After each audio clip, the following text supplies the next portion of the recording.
吁！狄将军此去东湖上任，必定诸事如意，不负陛下众望。有劳大人前来相送，也请转告首辅大人，提拔之意，狄某铭记在心。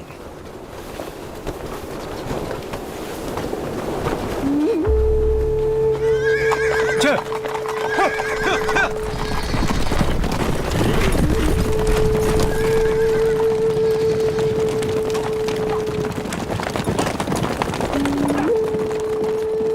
荀大哥，你今日下山之后，是不是直接回京城了？安如的婚期已经错过了，就没那么着急了。我去年跟衡山派的季先生有约，我打算先去拜访他，然后回京。只要赶在过年前回去就好了。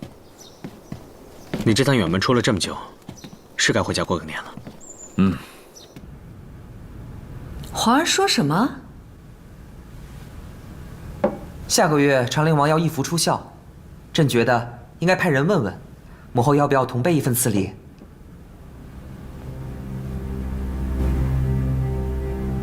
现在哪还有什么长陵王？怀化将军因罪夺了军职，北境军改了旗号，但长陵王府的王位是皇祖赐下的，这个没有动吧？而且子承父爵也是规矩。我现在说的长陵王是谁，母后难道不明白吗？陛下说的对，我这就去通知礼部，按制行事。嗯。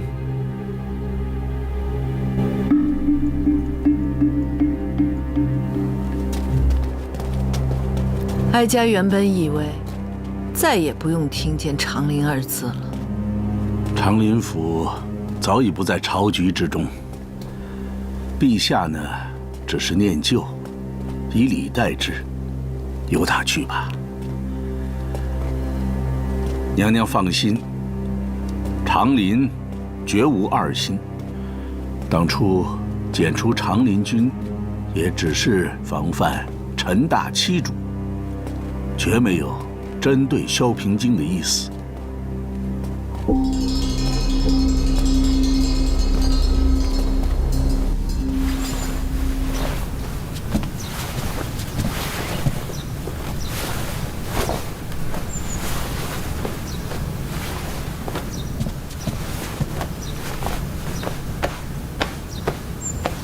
太后娘娘赐的双头凤钗，好像只见你戴过一次，是不喜欢那个样式吗？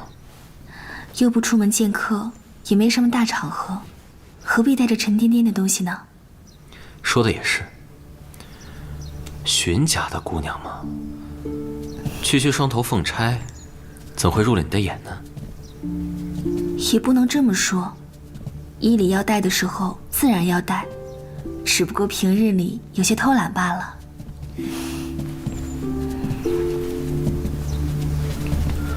说到这儿，我倒是想起曾经听到过的一个传言。什么传言？据说，当年荀家大姑娘满月之时，曾有多名术士入府相面，皆说你品格尊贵，将来必定是宫中的娘娘。哪有的事儿，都是外头瞎传的。我跟你闲聊呢，怎么就当真了？再说，若不是因为你家世品貌都过于出色，又怎么会有这样的传言？俗人口舌，一笑置之便是，用不着当真。不管夫君以前听过何等传言，现在心里到底是怎么想的，我却是实实在在，从没有想过进宫当什么娘娘的。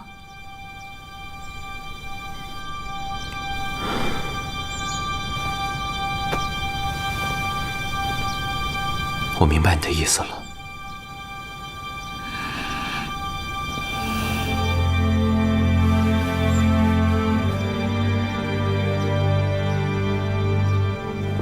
眼看就是腊月，礼部说，进京领受恩赏的官员和将士快到了。是。将士有功，应当要赏。可是，臣明白陛下所忧，被东海夺去那3州国土，虽地处偏远，但到底是我大梁的国土，绝不能因为局势稍安便忘记了。你是东海之战的第一功臣，所以朕此次召你前来，就是想问问你，这收复之战的时机到底要等到什么时候？荀大人向陛下所解释的，确实是当下的实情。东海北我大梁虽然国小力弱，但确实擅长水战。被夺去的3州国土，被淮水天险所隔，游离在外，地形有所不同，并不是不计代价大兵压境就能够取胜的。那你的意思是？其实东境前线的征战从未停止过，请陛下相信东境将士自会奋勇不懈，为朝廷夺回疆土。如果朝廷一直商议不出好的方案，是不是该请长陵王过来出谋划策？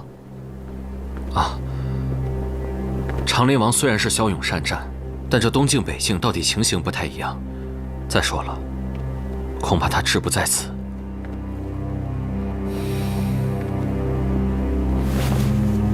陛下，臣能否请旨，替陛下去探望一下长陵王？算起来，与平静已有2年没见了，于情于理，都应该去探望一下他。如此甚好，朕已经准备好了赐礼，那就辛苦莱阳王了。臣不胜荣幸。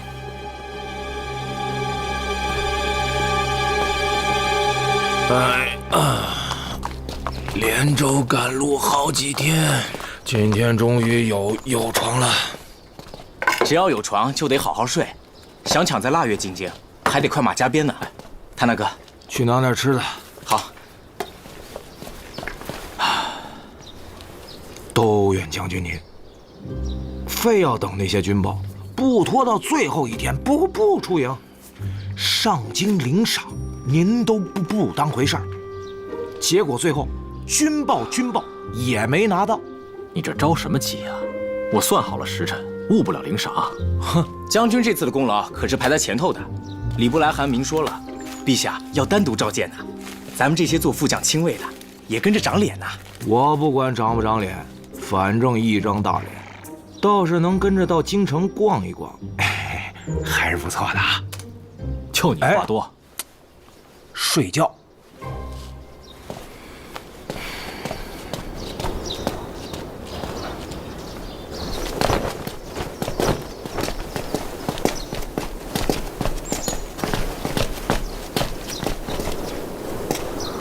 跟管家说了，后日游沉香湖，多派些人手，先把外围给打扫干净。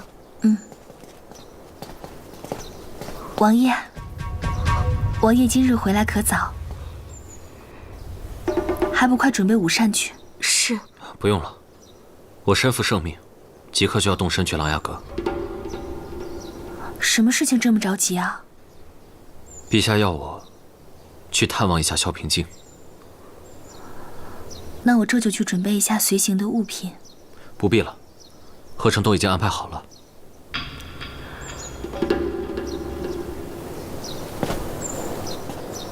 本来说好要陪你一同去沉香湖的。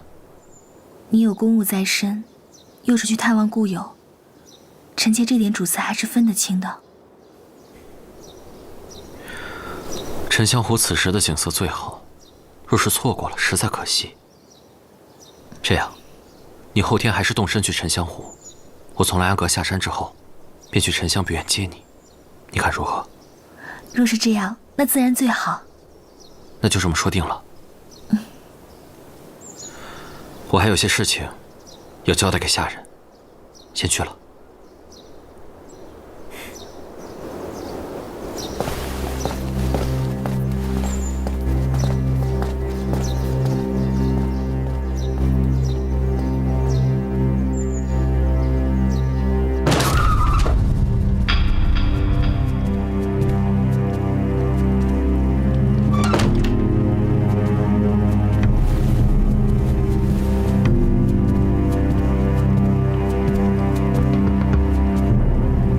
王爷，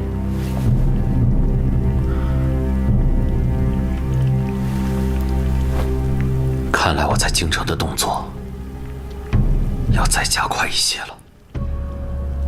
王爷要去狼牙山。长林，阴魂不散的长林。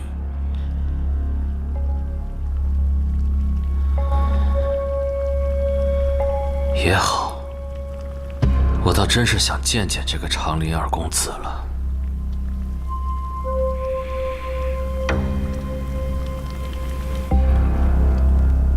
还有什么事吗？戚夫人传讯说，他快到了。不是说好了没什么大事再不联络吗？莫兹侯他又要干什么？说是年关将近，问候王爷。莫兹侯会无缘无故的问候我？他入京之后，你先把他安顿好，让他先等着。等我回来之后再见他吧。是。府里这几日，你好好照顾着，别再出什么差池了。王爷放心。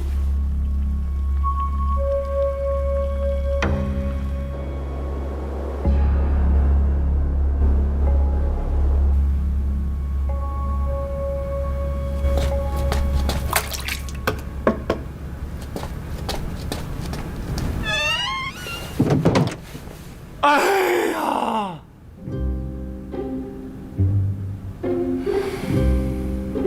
将军，我们私下里都说，您什么都好，就有一点不好。我哪点不好了？太爱琢磨，想的太多。这打仗嘛，当然什么样的情况都有。现在除了将军您，也没有人觉得东海之战有什么古怪的。我现在想的倒不是这个。您又想什么呢？我们是东境守土之将，3州国土尚在敌手，难道不该想想？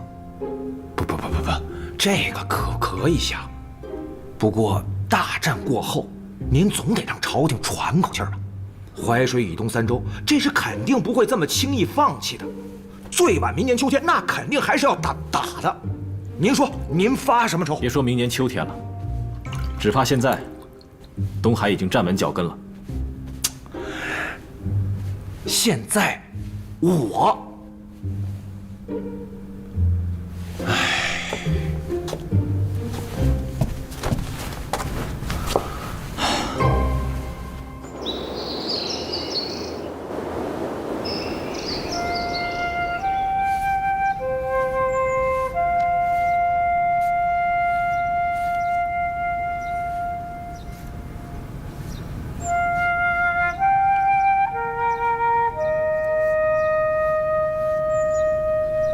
既有济世之能，又有仁人之心，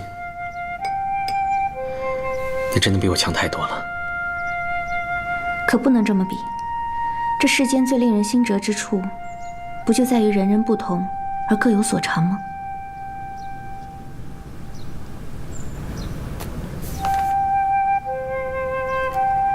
既然我今天刚好有幸在这儿，那就让我做第一个介绍人吧。你又看不懂，最多知道我描的图样像不像罢了。不让我第一个看，那谁还能看？师父远游在外，当然是老阁主了。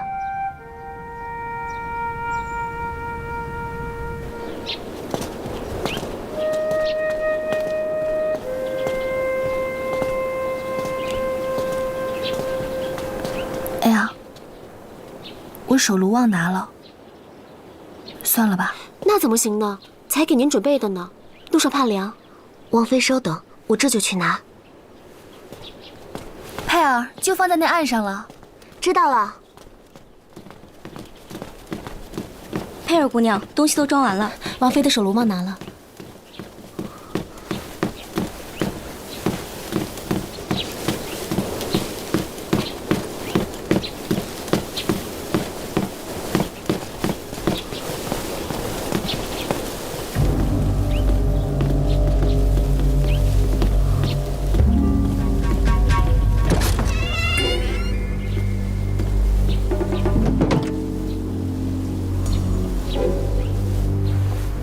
你怎么偏偏挑这么个时候进来？万一被人发现，麻烦可就大了。何统领放心，这里我也算轻车熟路。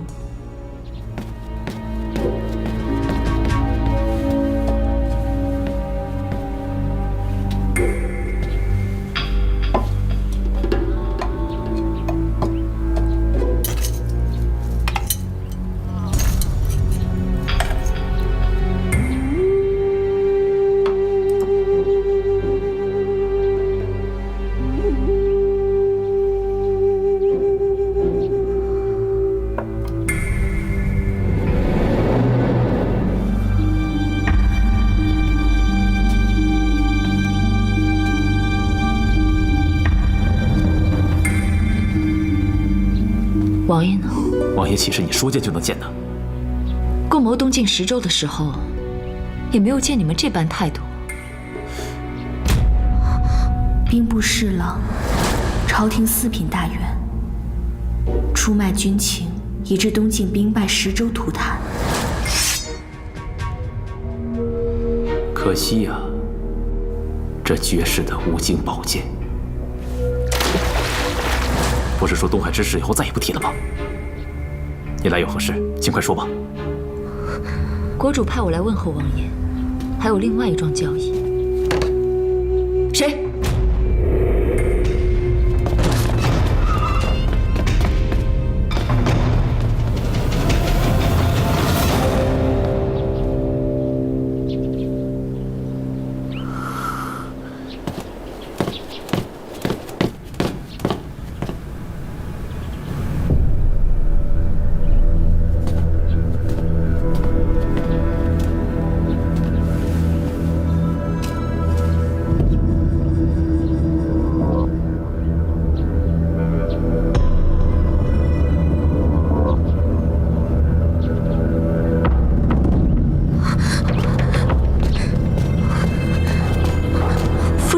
走吧。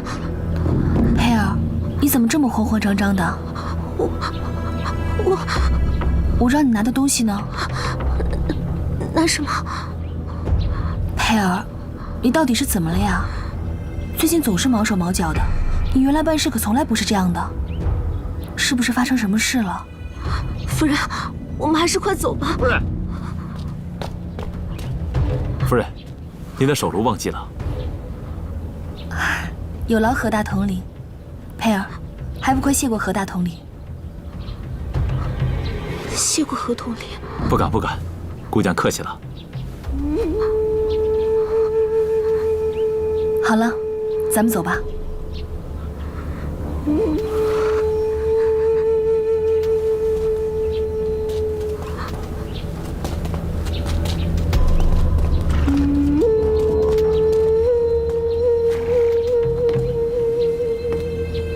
去。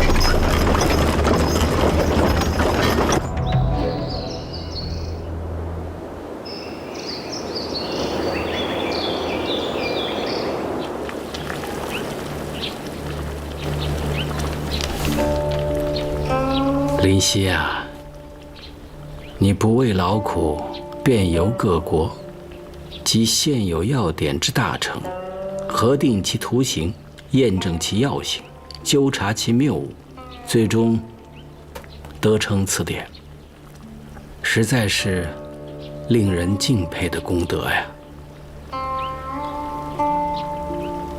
这本百草心集啊，如果真成了医家要典，你姑娘的芳名亦会流芳百世啊！多谢老阁主夸赞，可是林夕不想在此书上署名。此书由你编撰，为何不想署名？老阁主知道，当今世情仍对女子有所偏见。若此书署上灵犀之名，必有许多俗浅之人加以轻视。若它不得流传，不得重视，那当初惠泽世人的初衷，又何以达成呢？依你的意思是，灵犀斗胆，恳请老阁主赐下狼牙之名，以助此书传世。可这么一来，对你岂不是很不公平？我一家之心，只愿济世救人，不图身后虚名。林夕，你有没有想过，若是女子之功不能被天下人所知，那如今这偏见又如何能改呢？你们二位说的都有道理。传者必留其名，此书啊，也必会传世。多谢老阁主。平静，平静。小刀子，什么事啊？回老阁主，金陵来使。怎么还偷偷摸摸的？来的什么人呢？莱阳王萧元启。这我还真没想到。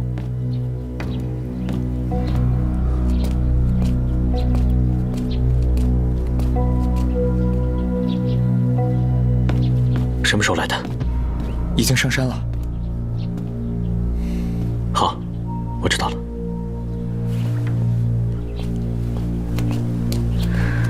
平静。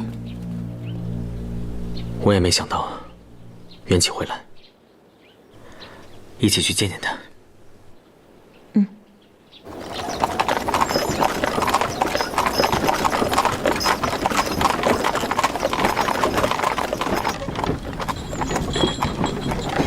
小姐，沉香湖到了，要下去看看吗？先去别院休息吧，我有些累了。好。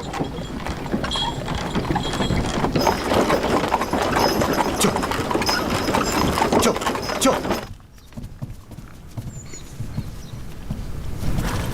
有劳元启远来了，陛下近来可好？陛下玉体极为康泰，平静不必挂念。王爷慢用。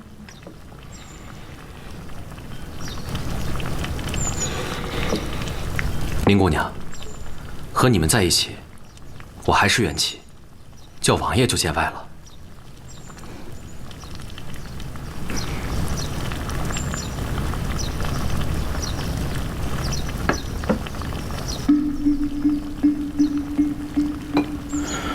上山之前，我还不知道林姑娘也在山上。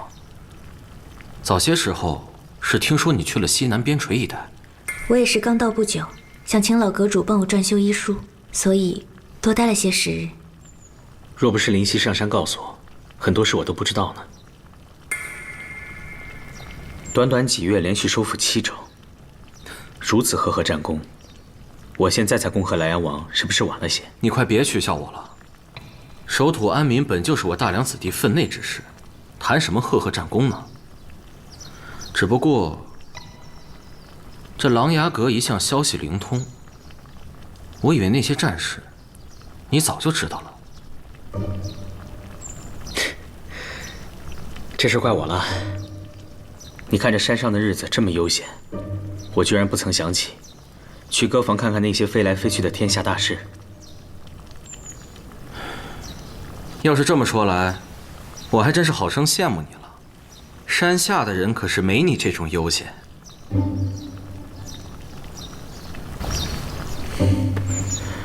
所以啊，我一时没有下山的打算。难道陛下有意让我回去？啊，陛下一向尊重长林王的意愿，不勉强。这东境一战，国土未复，陛下想必甚是烦忧。那是自然。实不相瞒，我这次前来，便是受陛下所托，前来与你商议淮东3州之事。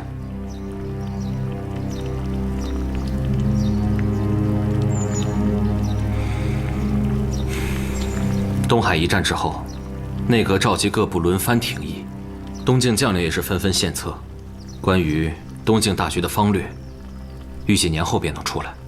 陛下也是十分欣慰。只不过，陛下还是想听听长林王的意愿。我是担心着。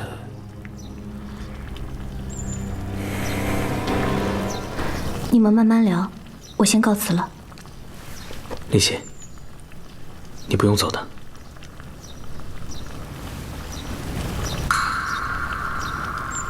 能商议大略就好。自打林夕告诉我这件事之后呢，我也去看了几眼东境之战的简报，还随手留过几笔拙见。陛下想来也是愿意听听长林王的意见的。如若需要信使回金陵，那不妨由我带信回去给陛下。我想，怀化将军大概是需要信使回金陵，相信你也知道，没人比我更合适。都不成文章，何必拿给陛下献丑？再说，这东海一战，皆是由莱阳王一手掌握。论战术，论经验，没有人比你更加靠得住。你说是吧？一手掌握实不敢当，不过，毕竟也是硬生生地夺回了7州国土，经验多少还是有些的。那剩下的淮东3州，想必元齐也早就有对策了。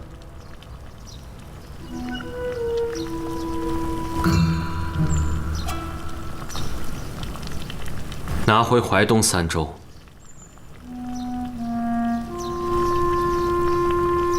是早晚的事。那就好。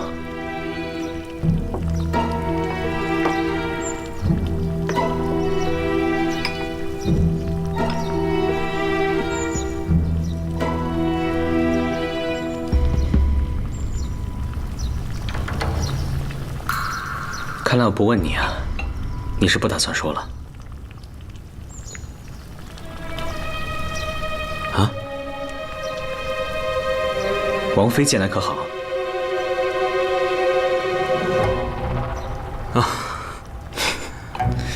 当时婚事办得仓促，虽说当时那个情况并不适宜邀请你前去，但是没能提前知会，确实是我的疏忽，还望平京不要怪罪。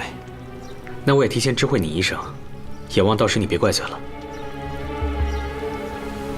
毕竟过了今年，我的守孝期也就结束了。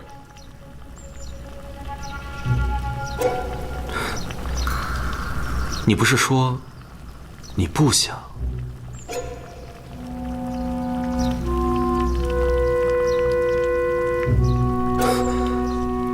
难道说你跟林姑娘你们？没错。等今年春天老堂主上山，我们便准备成亲。当真？那太好了！你们2个人聚散离合也有这么多年了，终于是要共结连理了呀！离开了朝堂，撤掉了长林旗号，我才明白自己以前向往的生活原来是这样的。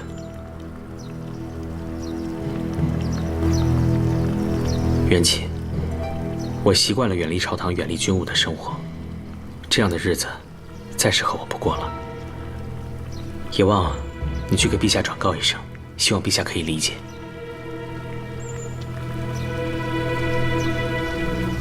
平静，你不再考虑考虑吗？元齐，这狼牙山上的生活很适合我，虽说是世外，又什么都逃脱不掉。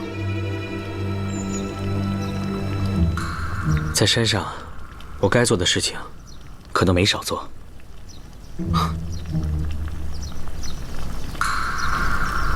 元齐，回去帮我给陛下带好。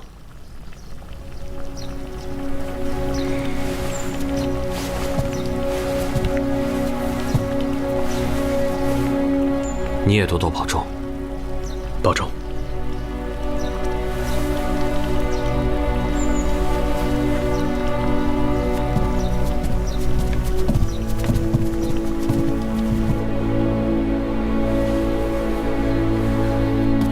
袁启。啊？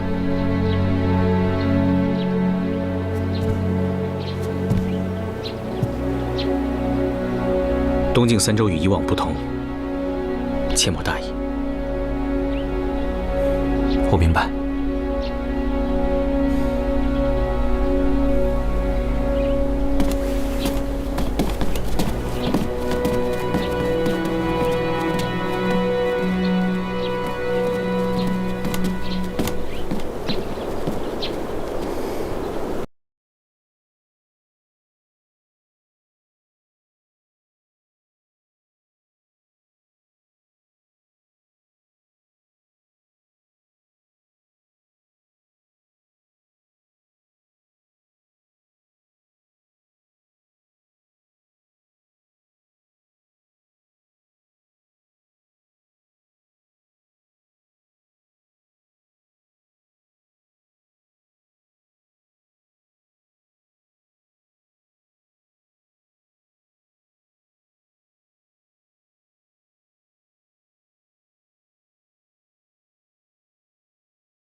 天儿那么冷，你还开着窗户呀？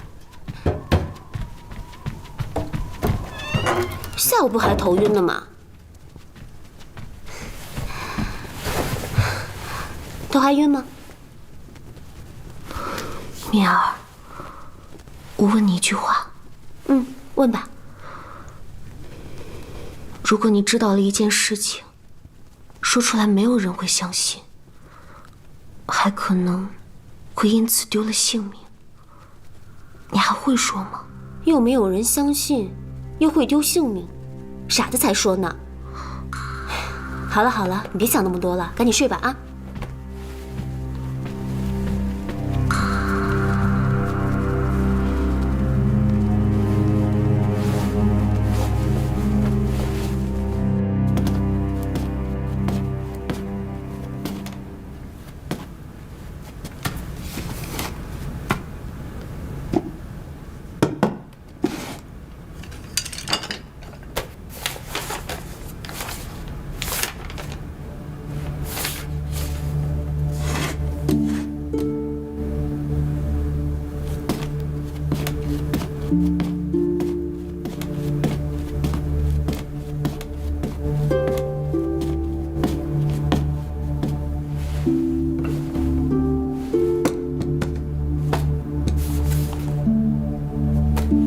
找到几本，你看看吧。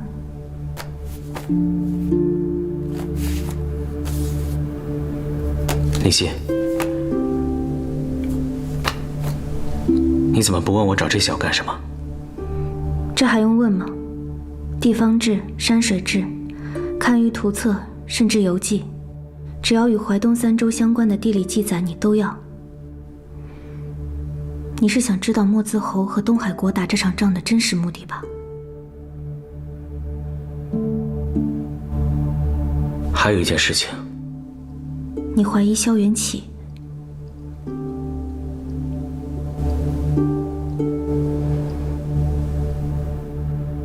我之前只是深感东海之战的蹊跷，却从没敢往萧元起身上想过。可他这一上山，萧元起在如此顺利地收复了东境7州的情况下，为什么却止步在淮水？这期间一定有问题。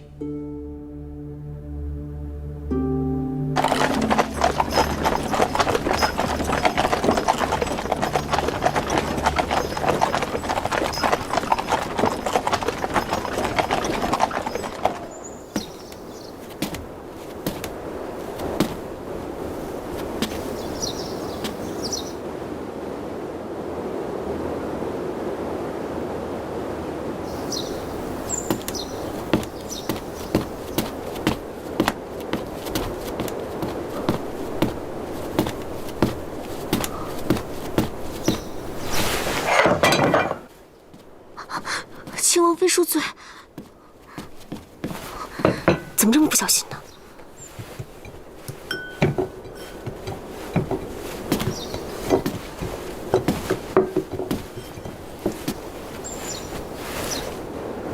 佩儿，你12岁进入巡抚，一直都跟在我身边，到底有什么为难之事，连我都不能说呢？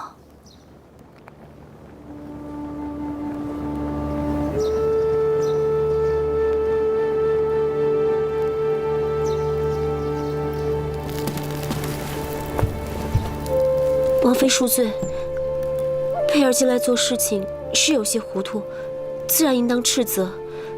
只不过，东海屠城，他哥哥一家老小惨死，怕是有些日子才能平复。求王妃看在佩儿以前尽心伺候的份上，就再多宽恕他一次吧。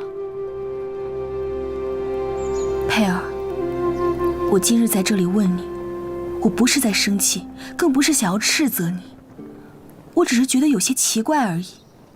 去年噩耗传来的时候，你虽然有些悲痛，但还算把持得住。没道理，事情过去这么久了，你反而又变成这个样子啊！你不仅仅是伤心难过，你还很害怕。你到底是在怕什么？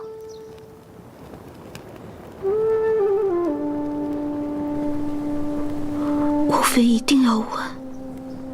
你身在莱阳王府之中，居然能怕成这个样子，我当然要问。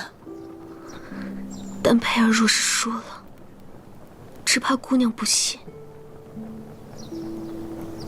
我若是你的姑娘，我又怎会无端不信呢？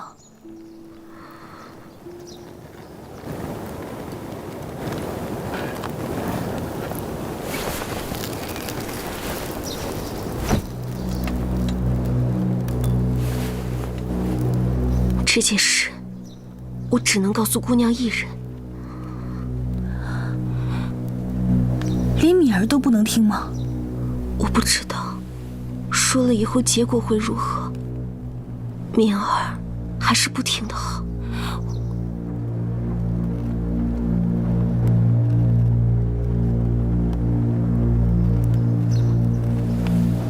就！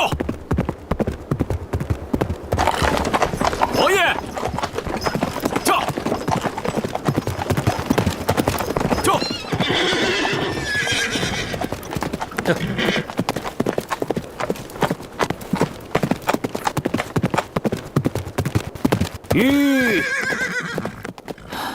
王爷，佩儿看到了戚夫人。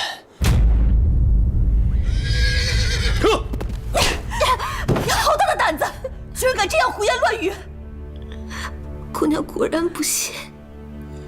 就算你家人蒙难，头脑有些不清楚，但也不至于这般恶毒揣测吧？你知不知道东景失守、石州屠城是个什么样的情形？你知不知道出卖军情、勾结外邦又会是什么样的罪名？你怎么敢编造出这样的谎言呢？东海的无尽宝剑，还有何成和那个女人亲口说出的那些话，佩儿也希望是假的，是一场噩梦。醒来的时候，还能够回到姑娘出嫁的那一日。那一天，佩儿是真心实意的为姑娘感到庆幸，庆幸姑娘能够嫁给一个值得托付的盖世英豪。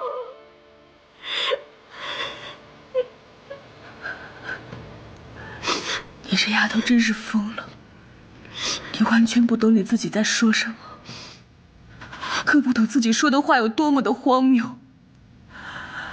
王爷他出征东境，大大小小多少场战事，他是流过血拼过命的。我不能允许，我绝不允许有人这样污蔑他。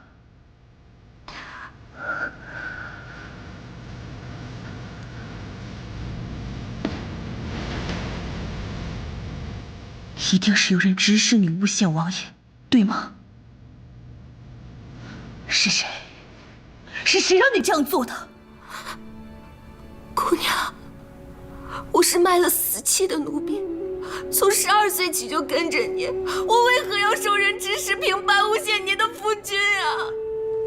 你也知道凡事要问为什么。王爷他是皇室宗亲萧氏的子孙，于家于国于情于理，他都没有理由这样做。你说你没有理由要诬陷他，那他为什么又要勾连东海？为什么呀？我不知道啊，我只知道自己听到了什么，看到了什么，我真的想不明白是为什么呀。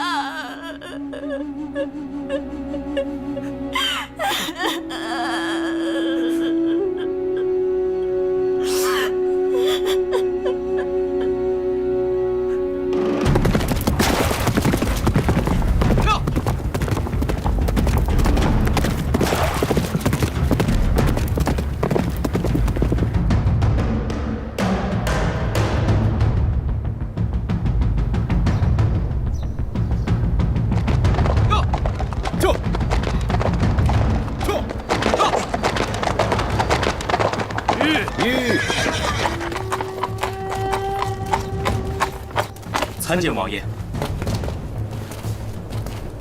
参见王爷。你怎么不陪着王妃，竟一个人在这儿？回王爷，王妃和佩儿在楼上说话，也不知因为什么，说我不能听到，打发我在这儿等着。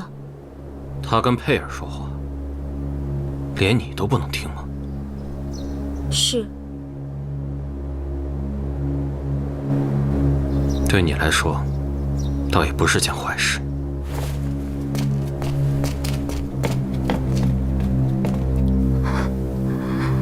无论姑娘是当我疯了，还是别有用心，这都无所谓。可是这个世界上有很多事情，不是闭上眼睛就可以当作没有发生。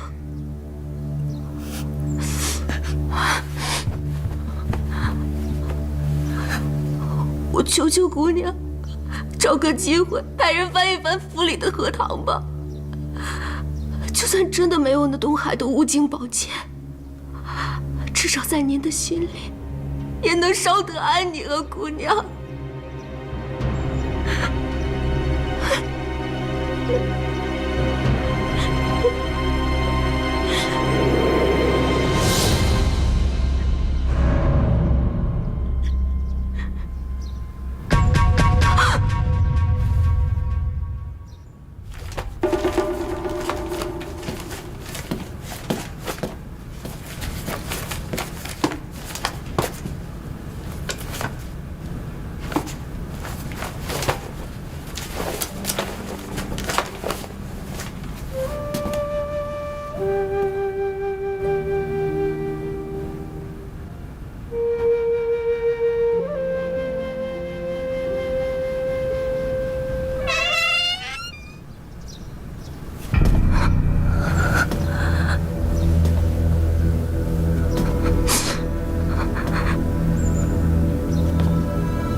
君怎么来了？看样子我已经来得有些晚了。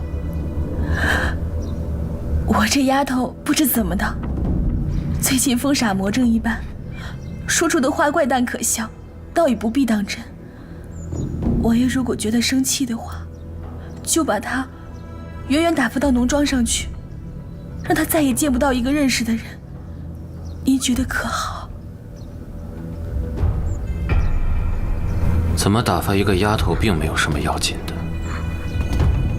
我此刻最在意的只有你。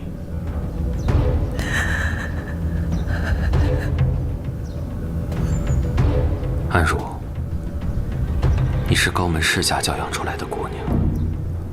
我们先不说别的，你先告诉我，女子出嫁之后应当如何？当恭谨顺从，以夫君为天。我不想跟你解释我做过什么，没做过什么。我也不想说服你相信什么，不相信什么。因为你和我，你我早已是一体。你的终身早就绑在了我的身上，将来是荣是辱，是福是臣，我们都不可能再分割得开。这一点，我相信你很清楚。我当然清楚。外面的事情有多复杂，你根本想不明白，也不用你想明白。打理好内务，侍奉好夫君，这才是女子应尽的本分，不是吗？是。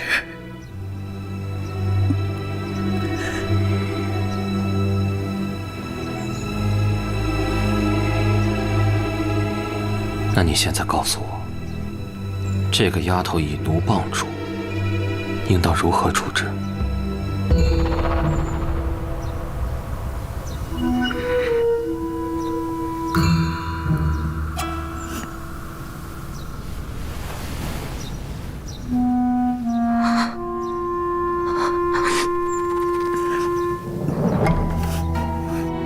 姑娘，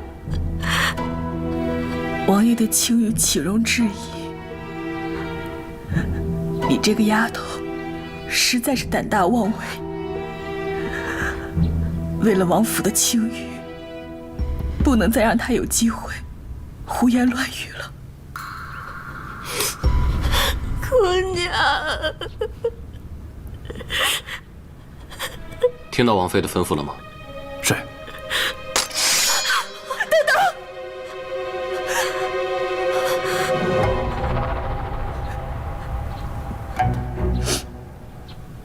王爷，怎么说？佩儿也跟了我这么多年，我实在不想看到她的血。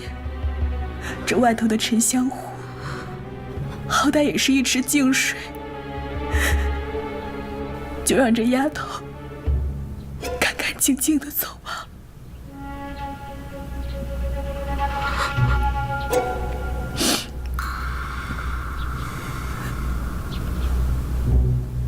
也好，倒也省得收敛了。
我跟你说过什么吗？我说过我要好好照顾你，这句话我一直都记得，以后我也绝不食言。我过去的一些想法和做法，为的都是咱们2个人的将来。你只要记得相信我就行了，别的你不用害怕。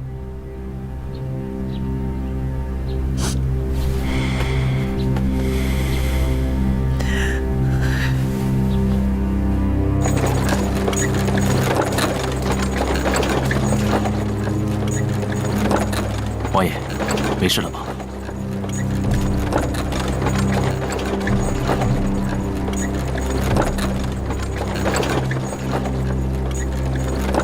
一个深闺里长大的女人，根本不可能脱离我的掌握。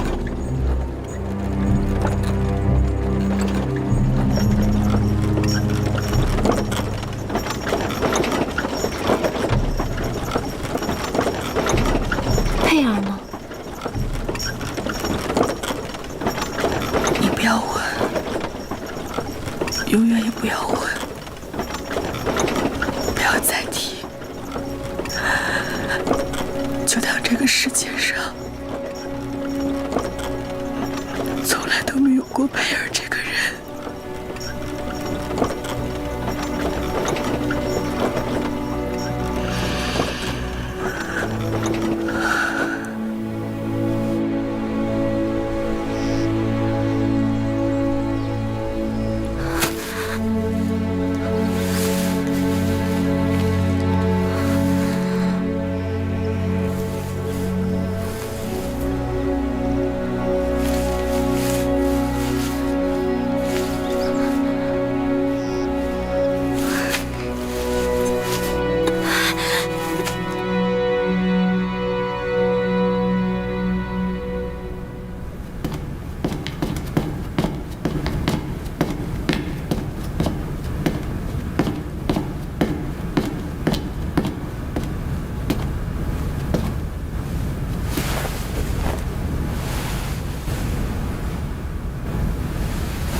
有什么发现吗？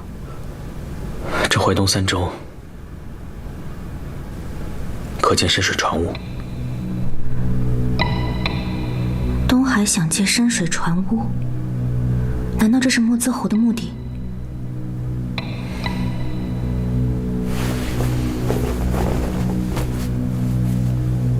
你看，这淮东3州西向城湾抱水，就地势而言，极其适宜搭建深水船坞。可只因其东向才为边境，故而大梁对其西向地势并无太多关心。可如今东海已经夺此3州，若在其上面建起深水船坞，那这3州国土，大梁将再难收复。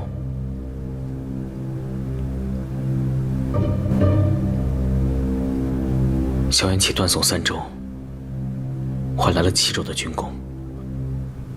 他这是被莫兹侯给利用了。可是萧元启说他能拿回3州的，我觉得他不像是在说谎。是啊，他当时那句话是真心的，希望他还是心系大梁，只是一时糊涂贪图军功，才会如此不择手段吧。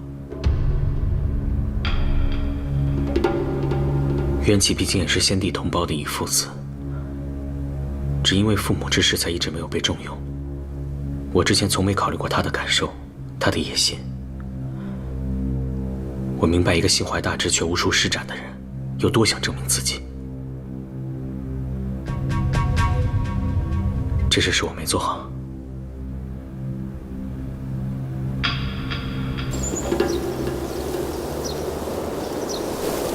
老爷，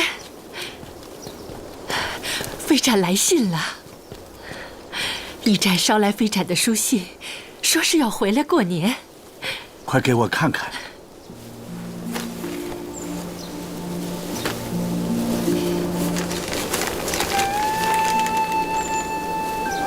这孩子在外面飘荡了2年，终于回来了。不管过去发生了什么，毕竟是自己看着长大的孩子。还别说，2年不见呐，倒真有些想他了。可不是嘛。我不懂你们外头朝堂上的事。这次飞展回来，你们叔侄可别再拌嘴了。你赶快去把他住过的房子收拾好。他现在不任朝职，已经不方便在禁卫府居住了。好，我这就去。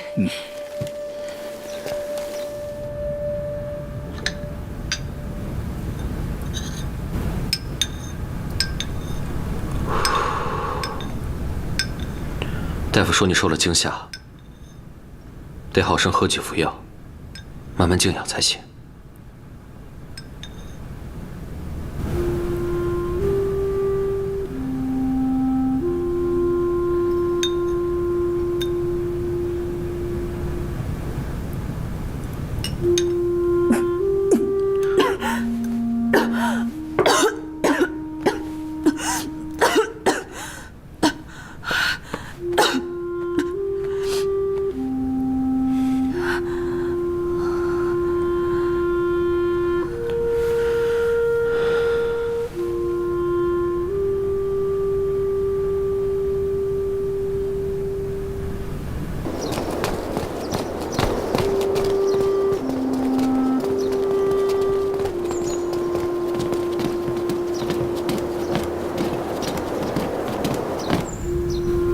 巡抚来人要接王妃。是。王妃身子欠安，你又不是不知道，去回了便是。小的也是这么说的，可巡抚嬷嬷听说王妃病了，十分关切，非要进去探视。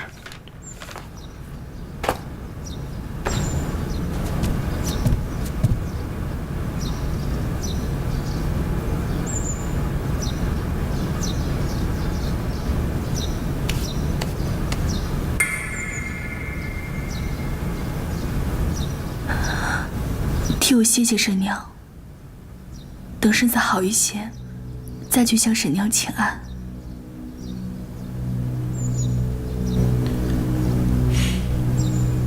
是。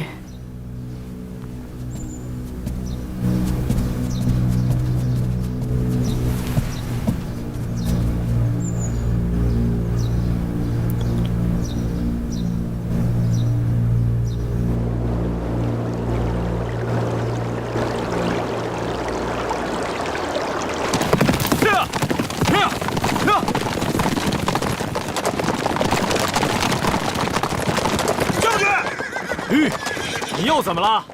这有个人，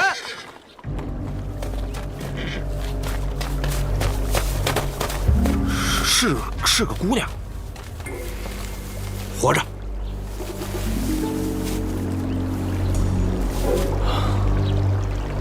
将军，不像干粗活的，这姑娘怎么躺在这儿啊？再怎么说都是条人命，先救下再细问吧。来人，来，我来。什么？佩儿淹死了？好端端的出门游湖，佩儿这丫头生性又顽皮，一不小心掉进湖里了。唉，可把我们姑娘给吓坏了，到现在还起不来床呢。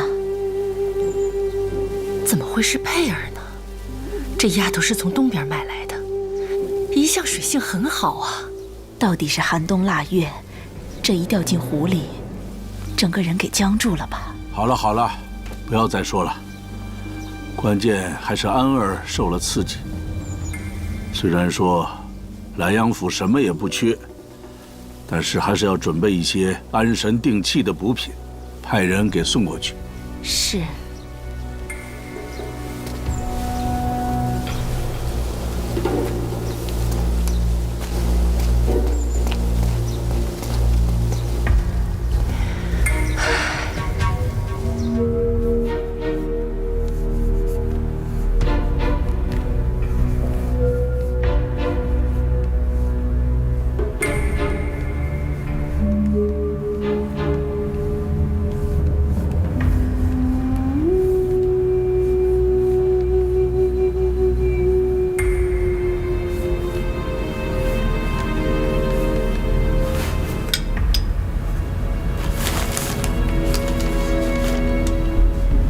为什么写信给荀大人？他毕竟辅政朝堂数十年，又跟袁启已经是亲家关系，是我能想到的唯一一个既可以保大梁，又能保袁启的人。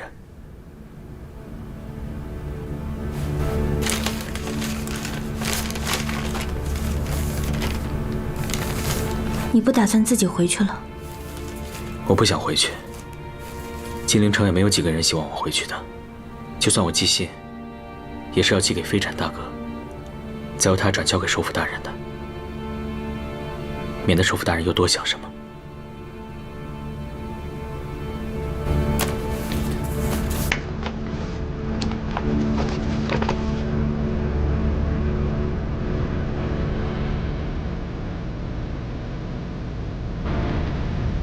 叔父沈娘倒真是疼你，当天就送了这么多补品过来。你们都先下去吧。是。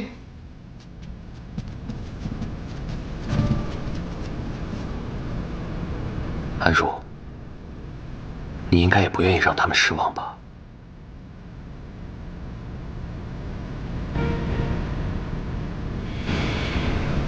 既然已经有一个荀家的姑娘走到了最尊贵的丁点，那你跟着我也绝不会仅仅是个郡王妃的，你明白吗？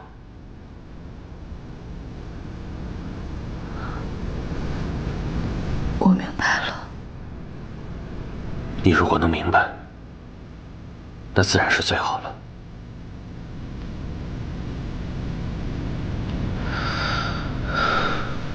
那你好生歇息吧。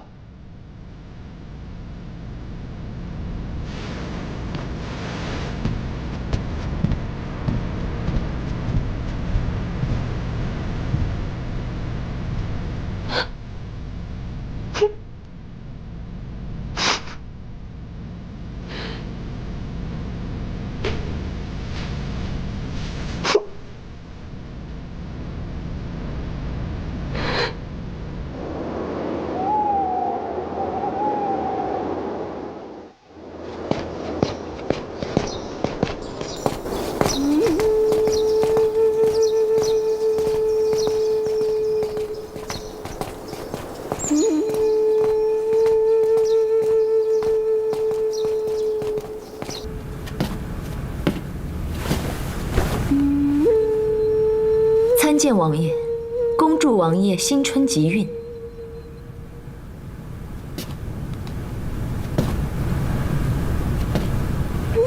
夫人以后不要再随随便便的登门，就算是我的吉运了。什么水平？拿来！又射又射！人家邻居大妈都骂了我好几回了，再射，给我滚回去！滚回建筑去！不是。哎，谭大哥，这院子也太小了，礼部也太小气了。你知道这什么地方吗？金陵皇城，一寸土一寸金，能在靠近宫墙边上分一个独门独院给咱们暂住，已经是很礼遇岳将军了。谭大哥，在京城过年是不是很热闹啊？我怎么知道？我又没过过。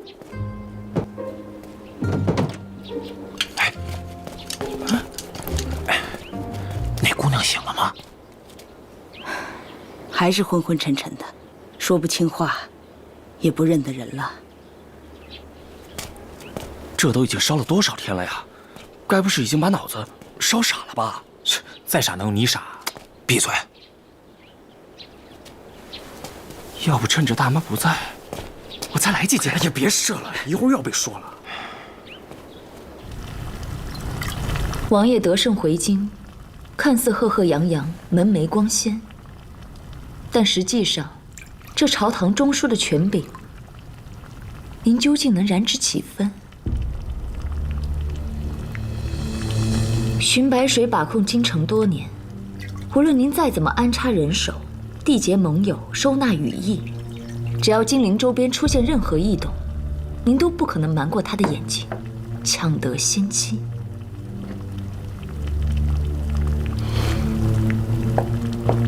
当下如此，并不代表日后一定如此。可是王爷，您能等吗？寻白水的确会老朽衰弱，可是萧元石也不至于永远不长进吧？夫人不必暗示，有什么提议，只管明言。王爷和我们国主曾经有过愉快的合作，那不妨再做一次交易，如何？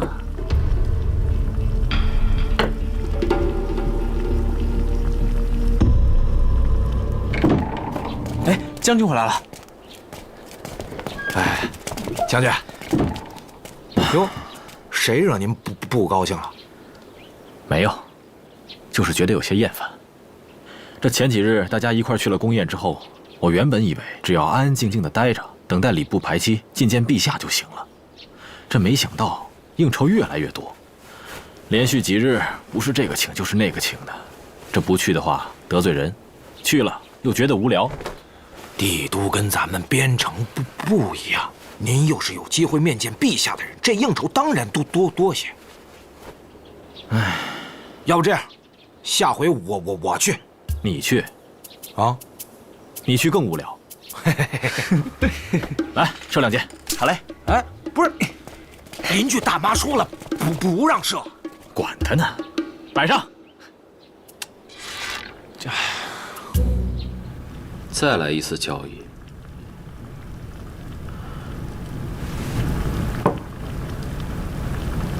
国主这次是又想和我要些什么了？我这儿有一份清单，就想请您找人去工部存档的库房，找一些很多年前的旧稿罢了。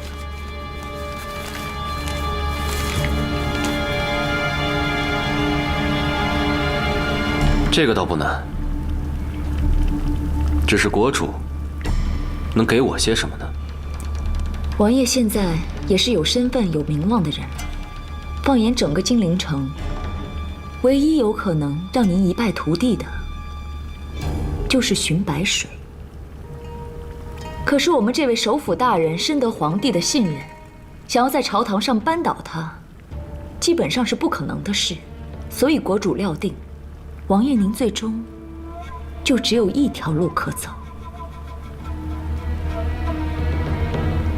难道国主是想替我清理出这条路吗？国主什么时候让王爷您失望过呢？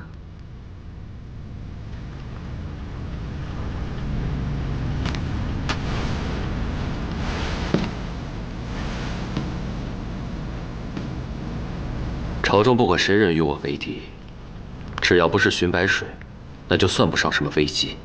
更何况，眼下还有一些关键的人马，我尚未有十足的把握。思来想去，还是不要过于冒进的好。不进则退，不喜则忧，不得则亡，此世人之常。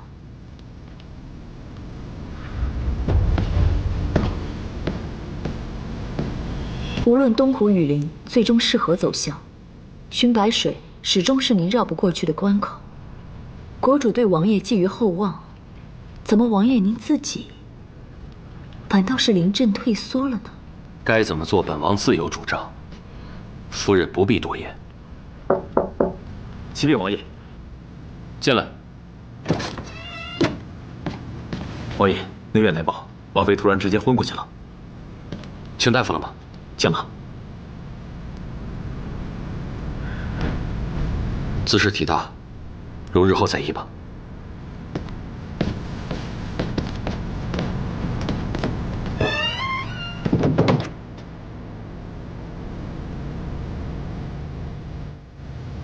这样的喜事，你可看准了？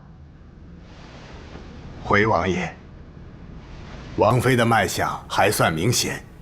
近来的起居详情，在下也细细地问过了侍候的姑娘们，王爷放心，不会有错。哦，不过王妃素来娇养，血气较常人更弱，胎象略有不稳，保养倒是其次的，心境开畅才是要紧。太医的话你可都听到了。如今有了孩子，自当以他为重，不要再胡思乱想了。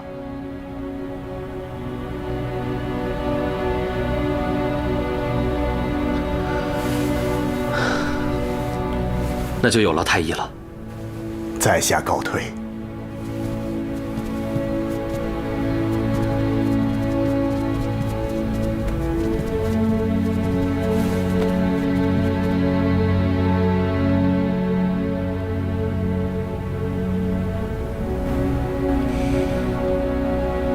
我从出生就没有见过父亲，母亲走后，便更是孤孤单单的一个人。从你过门那天起，这府里才重新算是一个家。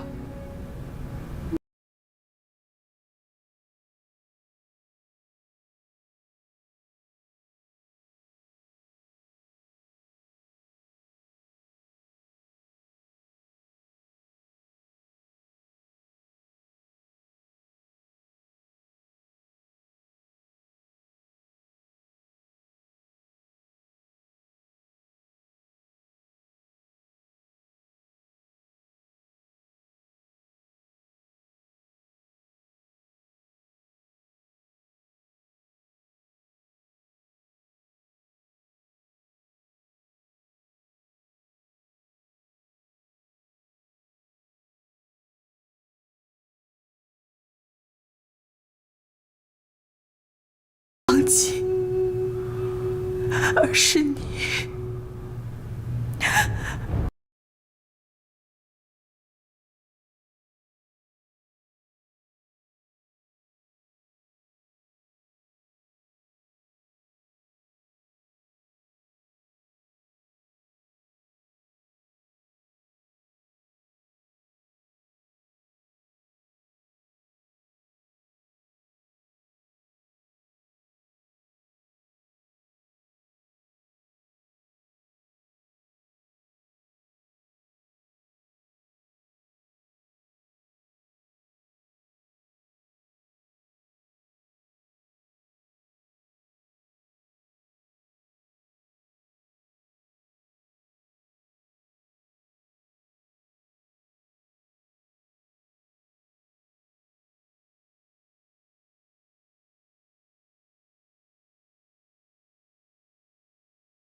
怎么样？再吃一副药，看能不能退烧。好。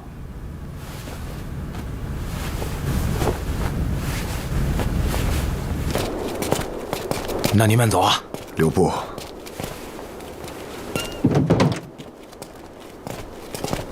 将军，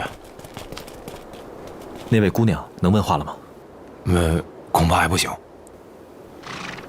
您这就要面圣啊？第一次进京面圣，早些去得好。这京城中的规矩实在是太多，各个方面难免人多嘴杂。虽说请了一个大娘照顾，但是一个年轻姑娘啊，到底是不方便。依我看呢，还是报请京兆尹府接受照料，也查找一下她的家人吧。哎，将军，京城是个势利的地方。虽说京兆尹府有救助之责，但这大年下的一个病殃殃姑娘，谁会放在心上呢？不是啊，救人救到底，再多留几日吧。好吧。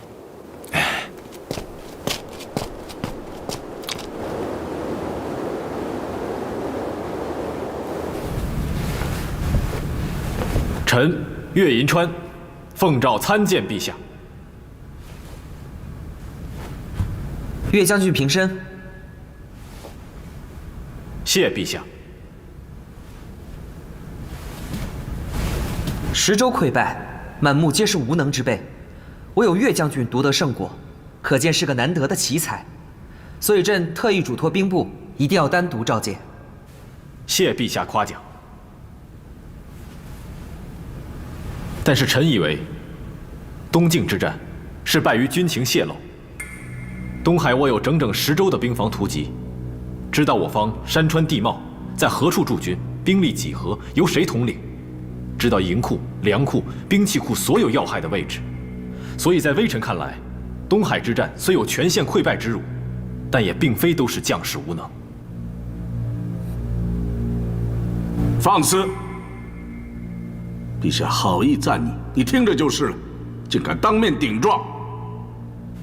微臣不敢。岳将军所言也有些道理，朕刚才说的话，仔细想想也的确有些偏颇。岳将军第一次面圣嘛，礼仪上难免有些欠缺，首辅大人教导几句，他自然也就知道了。还不赶快叩谢陛下恩宽？谢陛下不罪之恩。好了，朕此次特意召见，是为了嘉赏，不是为了降罪。岳将军不必惶恐。谢陛下。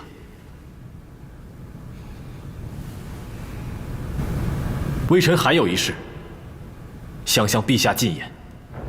岳将军，凡事皆有限度，你这是又要说什么？巡首府，朕觉得岳将军很有见识，既然他有话要说，我们不妨听听。是，既然陛下吩咐，那就不妨听一听。岳将军，请讲。微臣觉得，淮东3州与其他7州的战事有所不同。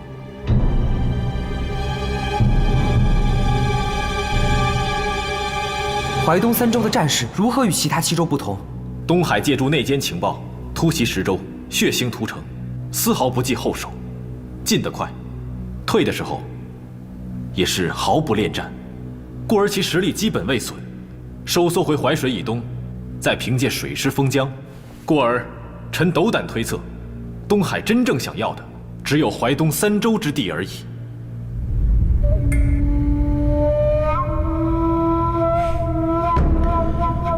岳将军是想说，东海原本就要退，所以本王这一路的征战，实际上并没有任何意义吗？末将不是这个意思。可在本王听来，将军确有所指啊。莱阳王多心了，老夫听来他没有这个意思。你接着说。是。淮东3州连接东海国，所辖离岛众多，水域广袤。东海一旦取得淮东，可据守淮水天险，易守难攻。那时，我大梁将难出外海。至于为何东海国敢于孤注一掷，不惜与我大梁为敌，也要强夺淮东，这其中一定有什么重要的目的。那岳将军倒是说说，东海有何重要目的啊？这其中3州有何重要意义，末将尚未参透。尚未参透是什么意思？针对此事，末将事先写好了奏本。今日诚请陛下与诸位大人参阅。巡首府。是。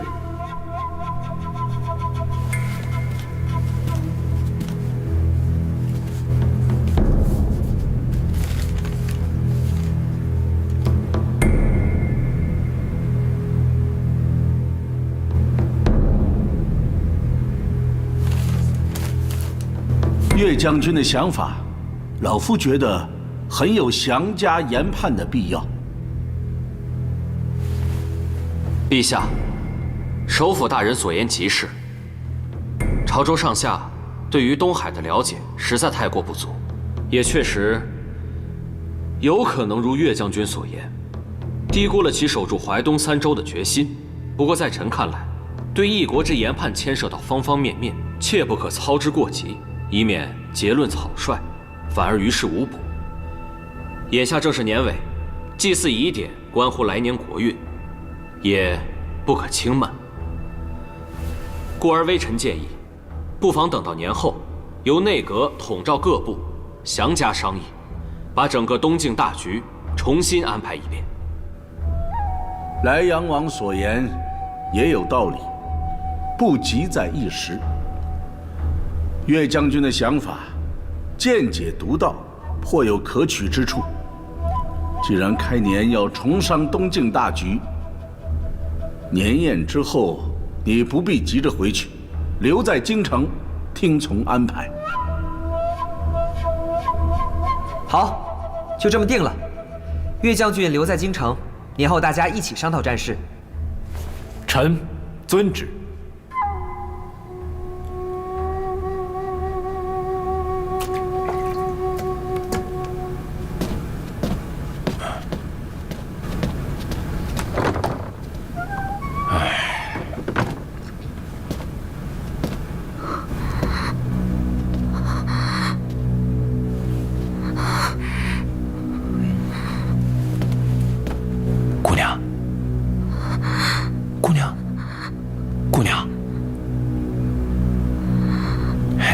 你醒了？不是我，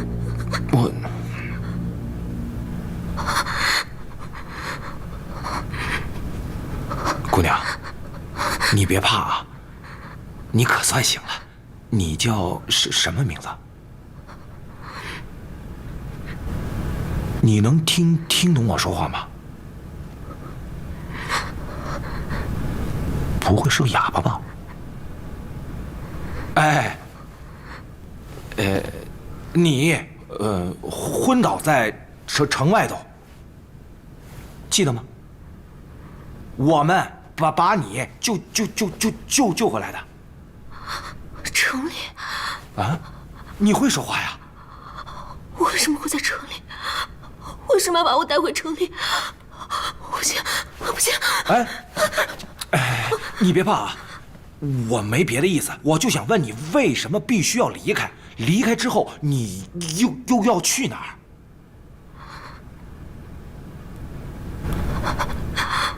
我也不知道，我应该去哪？可能是回堑州吧。堑州？你是堑州人？我就在堑州任职，可听你的口音不太像啊。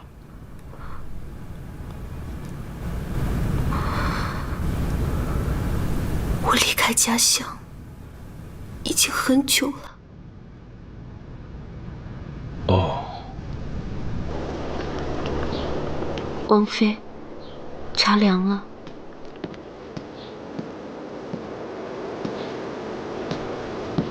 王爷。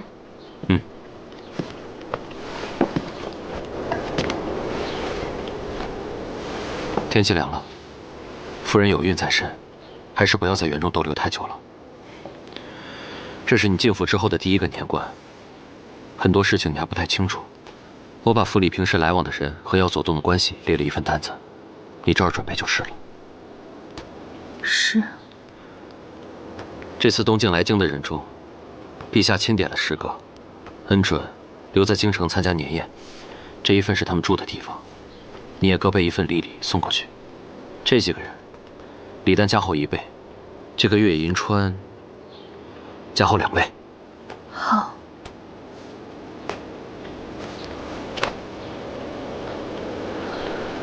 茶都凉了，都不知道给王妃添新茶吗？奴婢知错。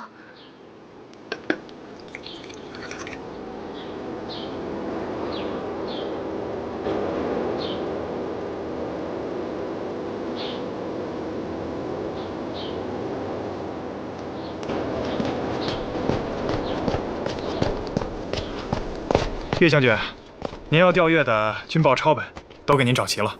多谢，辛苦。尚书大人都亲自打过招呼了，说什么辛苦啊？其实岳将军第一次来的时候啊，应该提一句，您是进京面圣的。这单报个品级，京城实在有太多大人物了，可不就给您排在后头，让您白跑了几趟吗？这绝对不是故意为难。您千万不要放在心上。哪里的话，您客气了。你要回茜州，那你的陆隐呢？什么？走这么远的路，一路城防，总得有个身份陆隐吧？我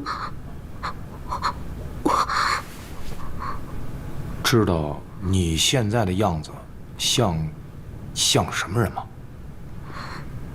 什么人？就像某一府的陶奴。啊？你还真是个陶奴啊？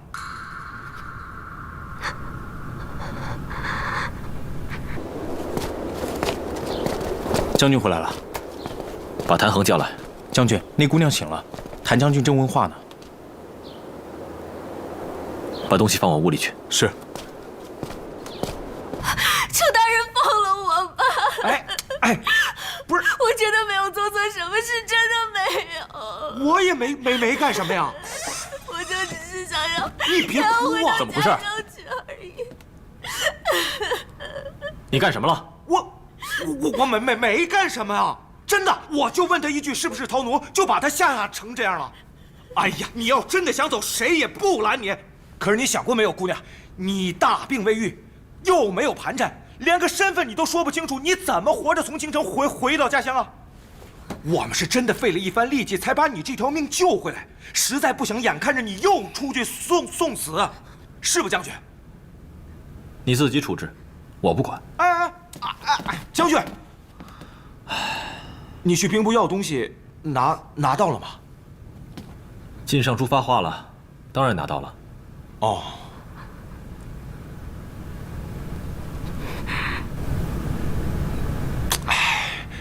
哎，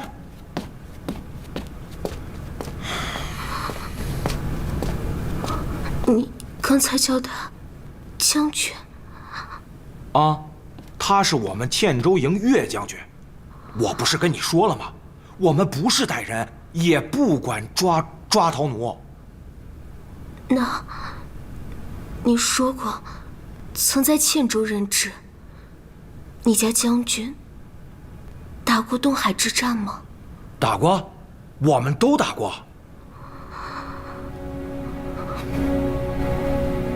我听说家乡死了很多人。你是觉得我们没有尽职尽责，护卫好百姓吧？不，我比你们谁都知道，那不是你们的错。怎么回事？既然难免要死，就不能白白的死。什么意思啊？大爷回来了。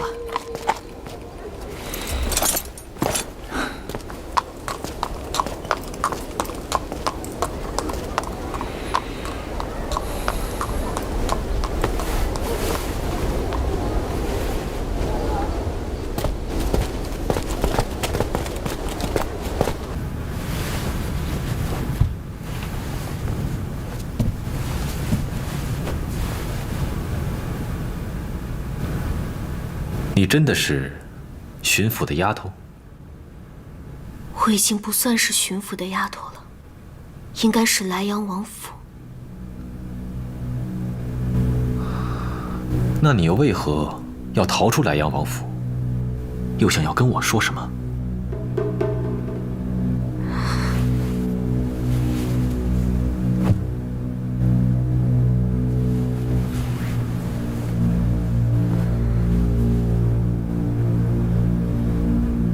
我要举发莱阳王。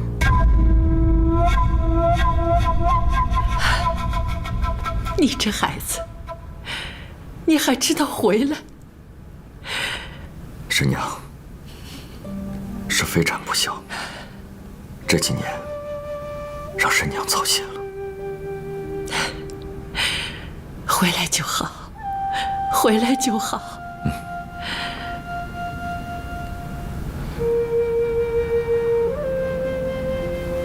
叔父，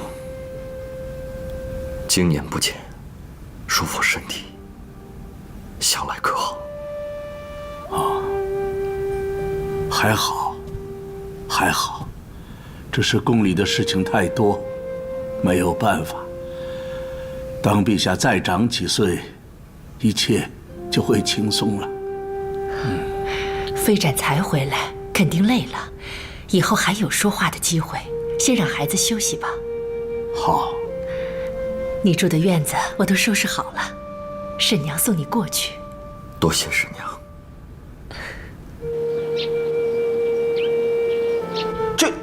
这不可能吧？你说话可得有证据。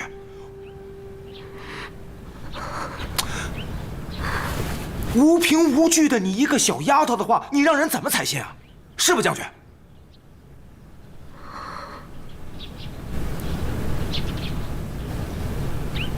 将军，你不会真的相信是？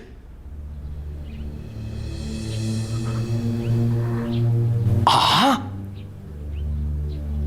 你说的话，我还得再想一想。你先送他回去休息吧。你放心，我不会把你交给任何人。谢谢将军。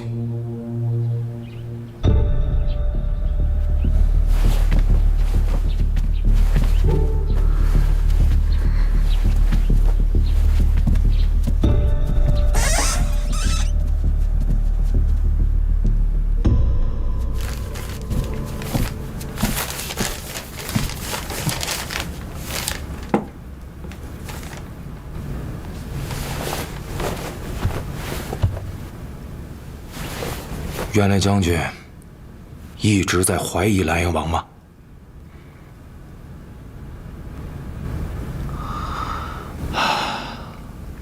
每个人的战法都不一样，无论是奇怪的冒进，还是不合情理的巧合，在战场上都是有可能发生的。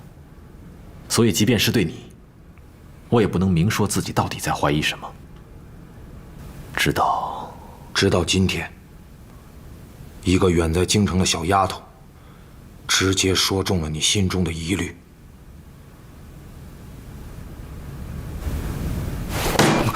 不管什么人，通敌叛国就不能放过他。你轻点儿，下来。别的先不说，就想想咱们死伤的那些兄弟们，这事儿咱们必须得管。你想怎么管？上报兵部或者御史台。这状告莱阳王，应该归谁受理啊？一个丫头的供词，并不能定罪。要想找到实据，必须继续详查。现在在这个金陵城里，能够压住莱阳王先行立案的，恐怕只有内阁巡守府。那您就带着这个丫头去见巡守府啊！东海之战过后，两家随即联姻，这期间到底有什么关系？我们这些京城外的人，怎么可能知道？哎呀，那……而且你真的就敢确认，内阁巡守府值得信任吗？那还有陛下呢？能跟陛下说话的机会，并非轻易就有。将军，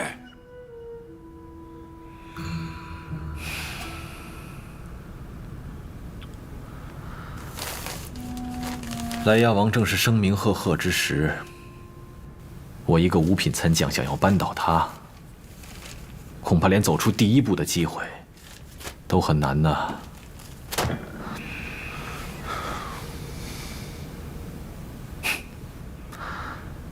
不过你有一句话，倒是说对了。嗯？哪一句啊？通敌叛国，绝不能忍。这件事，咱们必须得管。恭祝太后娘娘心岁安宜，福寿安康。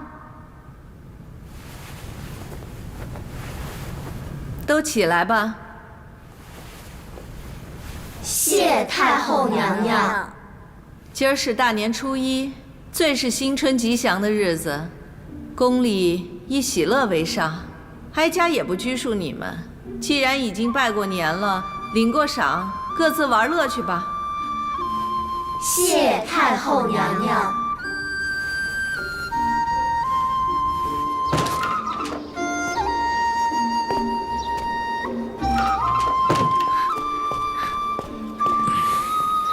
给大爷拜年。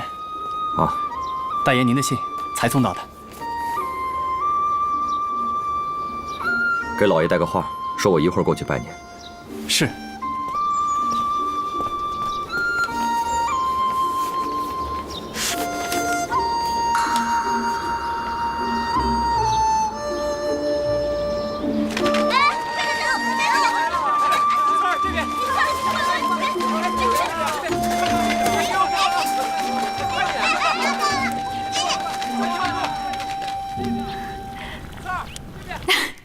真是太好了。那平津知道这件事情吗？你可真沉得住气啊！怎么不早说啊？刚见到平津的时候，我一看这个毛头小子，我还在庆幸他并不知道我是谁。可后来时间长了，我想告诉他了，又不知道怎么开口了。现在发生了这么多事情，也就没有再找到合适的机会跟他说这事儿了。真是难为你了。要不，我去帮你跟他说。不，姐姐，再容我一些时日，我想亲口告诉他。也好，但是不能让他等太久，要不然我可沉不住气啊。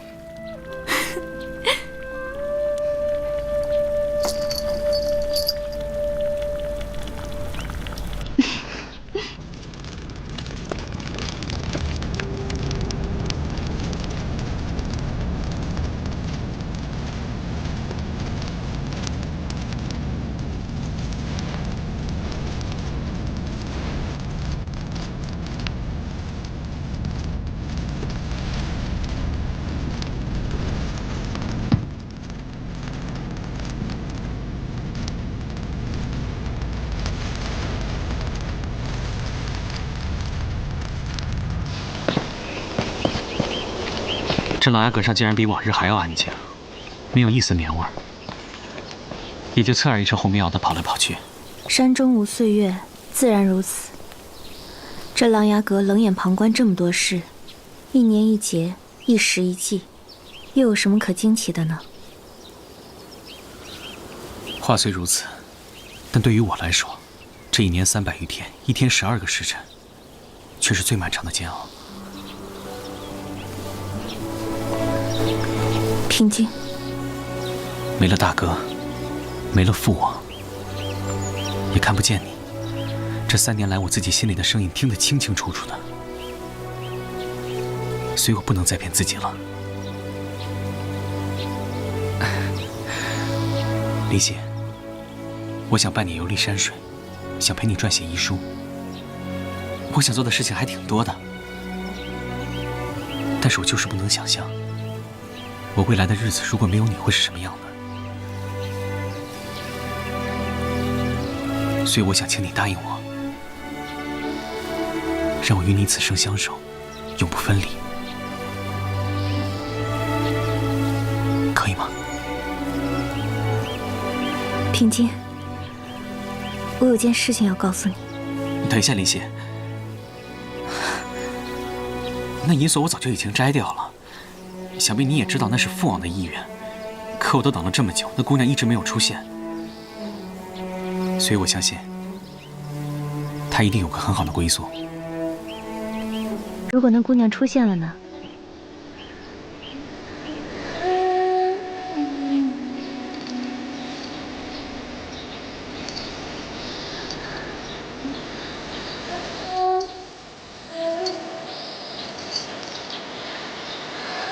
这不是我的银锁吗？你的都摘了，我的还没戴过呢。你怎么会有这个？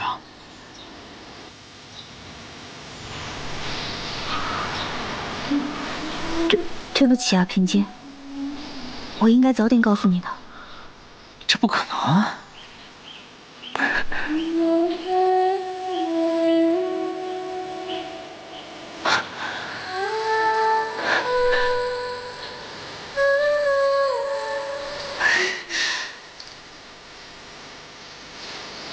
是你？不是，这怎么可能？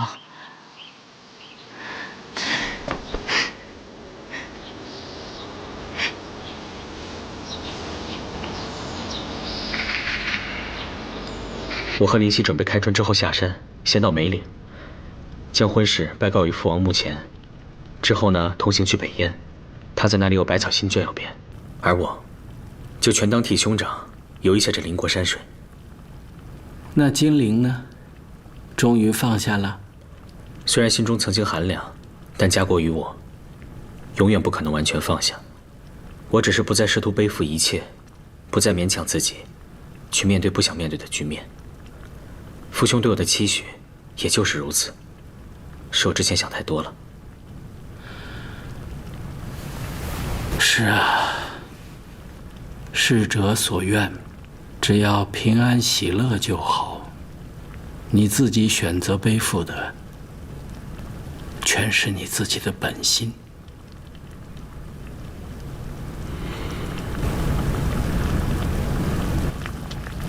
将军还是决定去见荀大人吗？思来想去，既然都有风险，那么还是首辅大人更值得相信一些。这个荀大人虽说跟蓝燕王有姻亲之好，但他毕竟当朝这么多年，又是太后娘娘的嫡亲兄长，怎么着也不应该跟东海有什么牵连才对。但愿如此吧。叔父，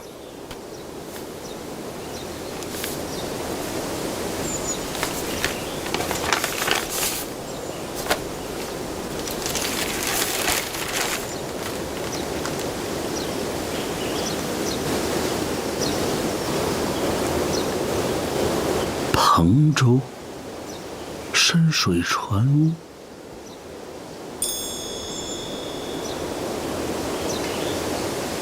到底是将门之后啊，偏居琅琊，却见微知著；身处江湖，却心系社稷。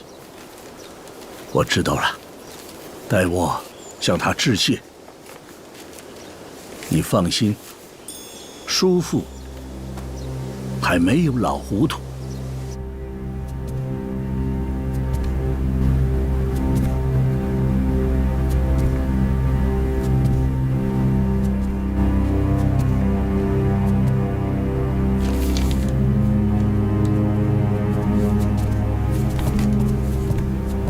老爷，您要的拜帖都在这儿了。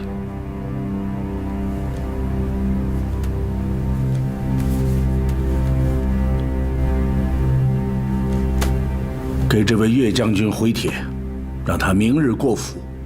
是，老爷。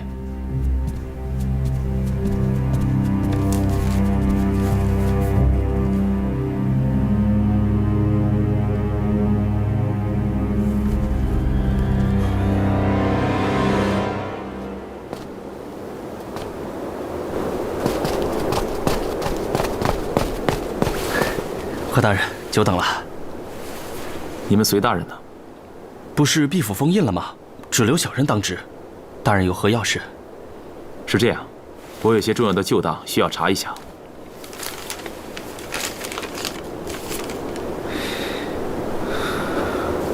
这个怕是年代太久远了。怎么，找不到吗？不，这个得去查一下废置不用的旧档。大人里边请。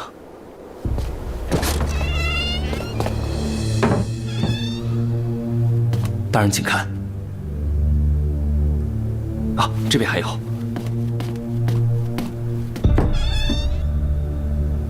大人，应该就是这些。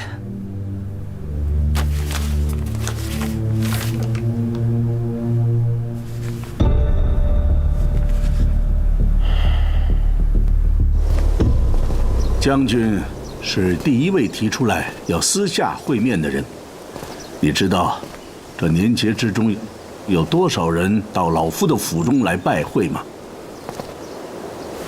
大人不嫌冒昧，末将甚为感激。你关于东晋的奏报，内阁上下都认真读过了，赞誉颇佳，认为你的见解独到，思路清楚。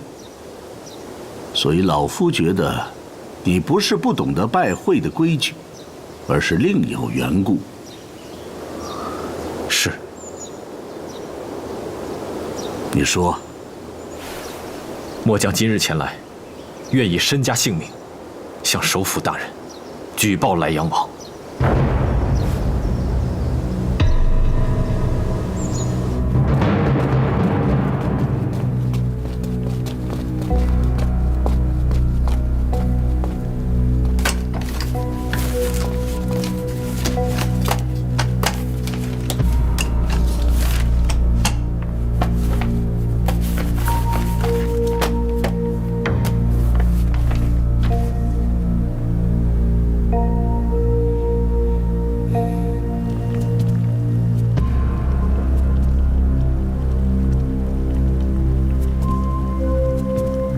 仅仅是一个丫头之言，你就敢举报到老夫的面前？你怎么就知道不是陶奴的诬陷呢？东海之战，末将不是旁观者，从敌兵偷袭到援军反击，我都身在其中。其实心头原本早有疑虑，那位姑娘的供词，于我而言只是佐证罢了。东晋败得惨烈，原有的将军损伤殆尽，确实剩得不多。但是像你一样从头战到尾的将军，也剩下有10余个吧？为什么其他人不觉得战事蹊跷呢？那只能说，莱阳王和东海的这个局做得实在精巧。你可曾知道，莫兹侯和萧元启之间有杀母之仇啊？这个末将不知。眼下，朝野上下公认，东海之战，莱阳王是首功之臣。陛下也已经颁旨嘉奖，抵报四方。他和莫兹侯之间又有一份解不开的血仇，而你却指控他一个天大的罪名，仅凭一个婢女之言，还有自己的直感，并无半分可以查证的凭据。老夫说的对吗？末将，如果搜查莱阳王府，找到乌金剑呢？无凭无证，你就想请陛下下旨搜查王府？正如你所说，这把剑沉于池中，那又怎么能够证明不是栽赃陷害呢？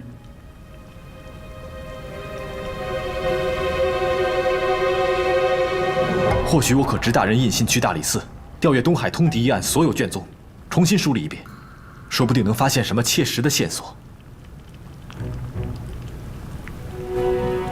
可是，凡是牵涉到东海通敌案的人，已经全数处死了呀。这件事情确实处置得太草率了。不过话又说回来，东海之战对于陛下，对于我大梁的国运，影响实在是太大了。我身为首辅，责任在身，即便有一丝疑虑，也不能轻易的放过。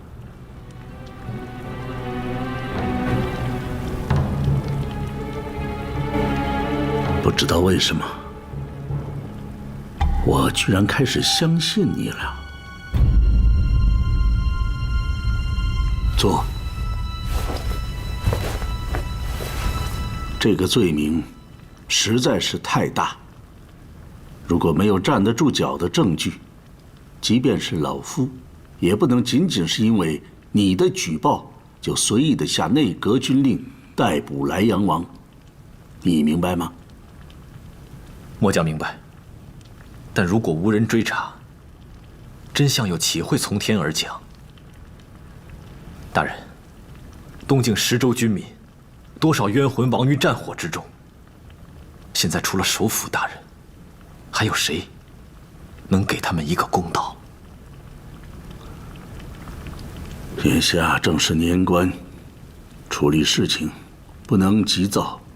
在陛下复印开朝之前，你不要轻举妄动，以免打草惊蛇。让老夫也好好的想一想。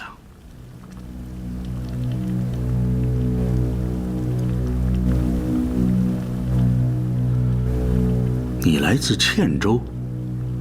是。那么对深水船屋可有耳闻？深水船屋？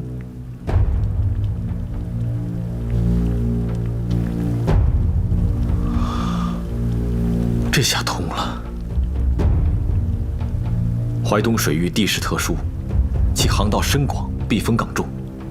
末将记得前朝有位魏将军在彭州、茜州广练水师，设想过建造大型船坞。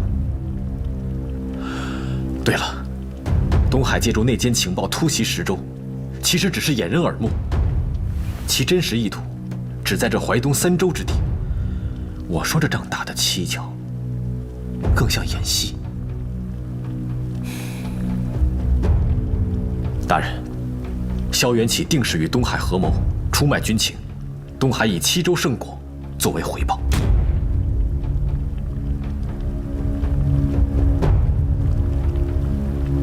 你马上去工部查一下旧档，看看还能不能找到魏将军所留下的关于深水船坞的建造图稿。是，可是这有何用？如若举报，这就是佐证的重要文件。末将领命。夫人，你最近可曾派嬷嬷去兰阳府看过安儿吗？老爷放心，已经去过了。您安排给安儿备的安神定气的补品，也差嬷嬷送过去了。那就好。安儿的房间别忘了，要经常派人打扫打扫。安儿是自家孩子，这事儿老爷就放心吧。荀家的姑娘，一定要好好的照顾着，不能受半点委屈。老爷，此话何意？哦，前些日子，安儿不是受了惊吓吗？老夫心里一直惦记着。啊，明天有件事情，还要请夫人安排一下。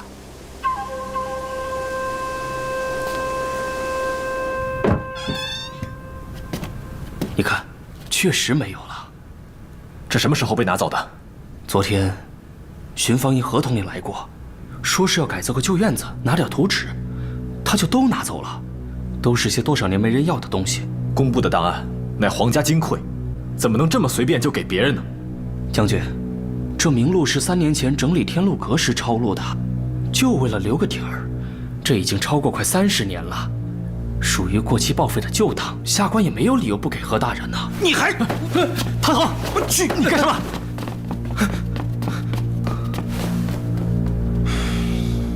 将军，那现在怎么办？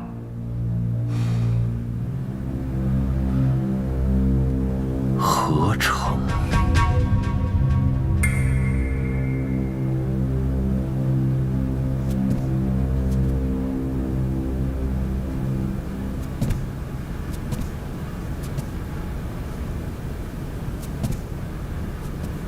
王妃病体尚未大愈，大夫吩咐过，要尽量静养，所以本王早就向叔父禀告过，说初12年宴那天再过府请安。叔父当时也答应了，还说都是一家人，不介意这些虚礼，怎么今日就突然想起要接我们过去呢？王爷，王妃从小是在夫人膝下长大，就如同亲生闺女一般。这些时日，王妃身子一直不适，夫人难免会有牵挂。昨天梦里，她梦到王妃小的时候了。这一大早醒来，实在是坐卧难宁，老爷这才派奴婢过来。啊，王爷和王妃如果今日不能过去，那我们老爷和夫人就会亲自前来登门拜访。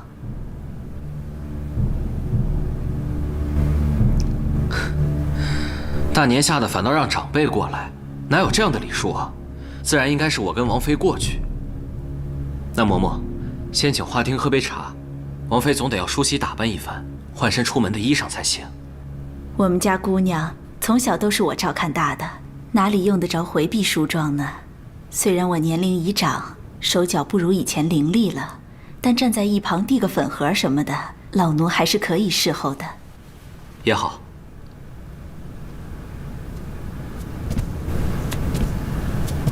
王妃，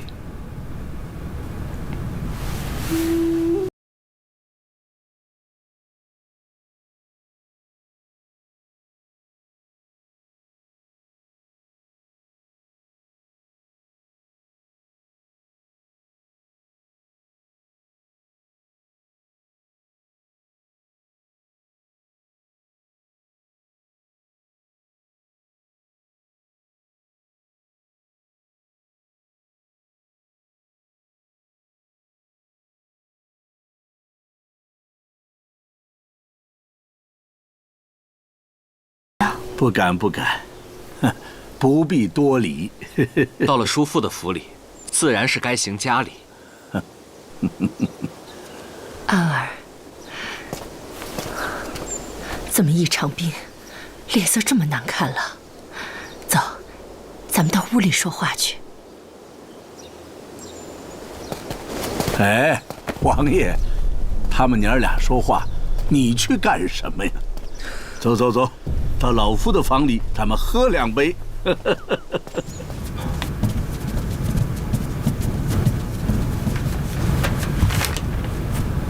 好，你去吧。是，老爷。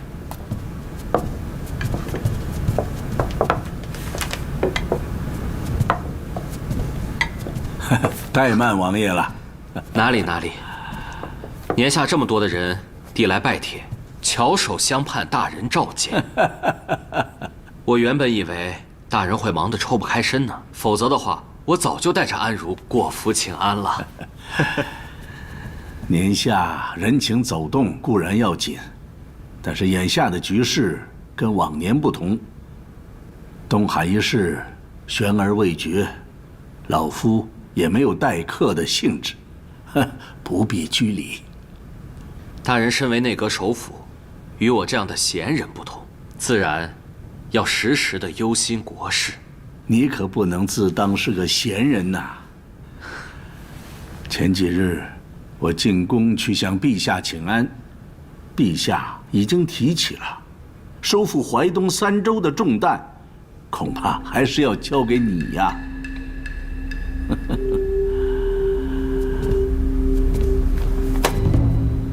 每每派人去看你，都是说调养一下就能好，我居然信了。到底是什么症候啊？怎么会这样呢？没什么大毛病，只不过夜里有些惊眠罢了。我还不知道你从来都睡得安稳，哪有失眠的毛病？你告诉婶娘实话，与姑爷相处可有委屈？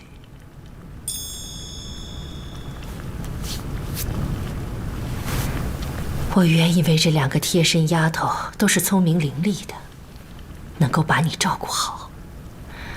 可谁想到，佩儿居然会出那样的意外。佩儿，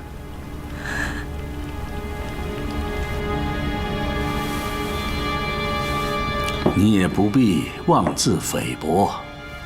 想当初你请缨出征的时候，朝野间有几个看好你的，最后不也是全胜而归吗？大人你也知道，当时在下多少有些血勇之气，未曾考虑太多。堑州的那位岳将军不是也说了吗？东海原本要退，我不过是运气好罢了。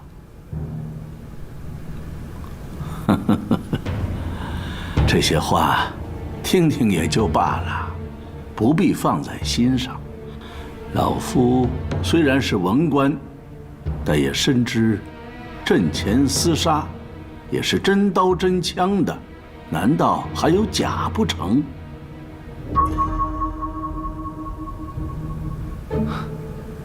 多谢大人安慰。缘起自知根基浅薄，得陛下如此恩赏，难免被人议论。说是不在意吧，心里多少也会有些不舒服。但若是想要辩解，偏偏又没有谁是当着面冲着我来。大人主政多年，见识高远，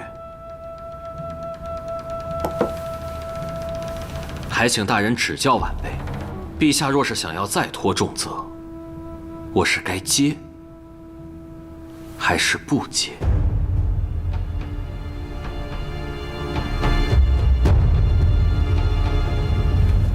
我与你叔父膝下空空，好在族里子弟还算兴旺。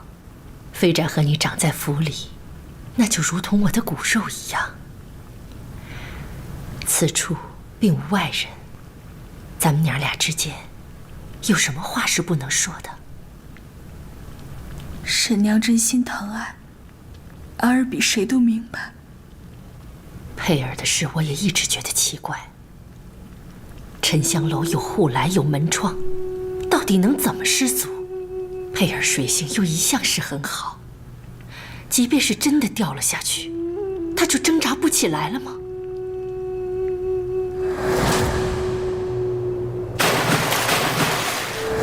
当时在场的还有谁？我怎么听说，连敏儿也不在？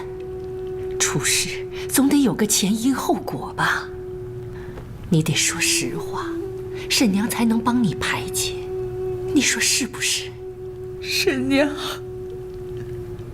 我真的不知道该怎么办。夫人，大统领来了。沈娘，沈娘，这安如过府，怎么也没人通报我一声啊？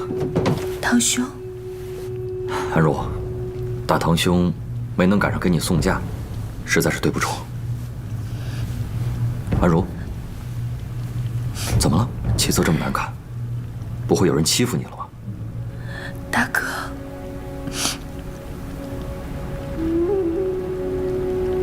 缘起对你不好吗？他若欺负你，你一定要告诉我，我不管他封不封王，定不会饶他。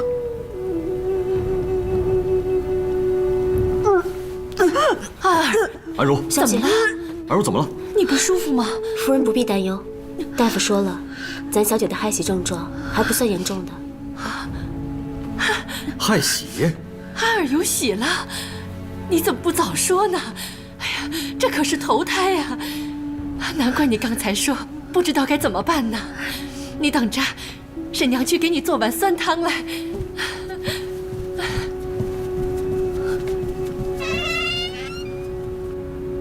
东海战事，王爷你一战成名，如果能成事再收复淮东三州，那么殿上那些聒噪就不攻自破。当然，东海水师强劲，王爷心有顾虑，这也是情理之中。你看这样好不好？堑州的岳云川将军是个人才，可以提拔他为你的副手，帮你选择麾下的将领，训练兵士。将来在阵前，如有疑问，也可以共同商议。意下如何呀？岳银川，他倒还算是个不错的将领。哦，那日见驾，岳银川言语鲁莽，不要说你了，老夫也是心中不悦。不过，为了朝廷的大计，我想，王爷不会计较吧？大人这说的哪里话？岳将军呈上的东晋方略我也看过了，确实栋梁之才。好，如果没有异议，那老夫明日进宫就跟陛下商量了。看来，陛下是很喜欢岳将军的。不知道王爷可曾知道深水船坞？淮东三州地形地势复杂，似乎印证了岳将军所言呐。啊？还是大人思虑更为周全，缘起愿意听从安排，不胜感激。好，来。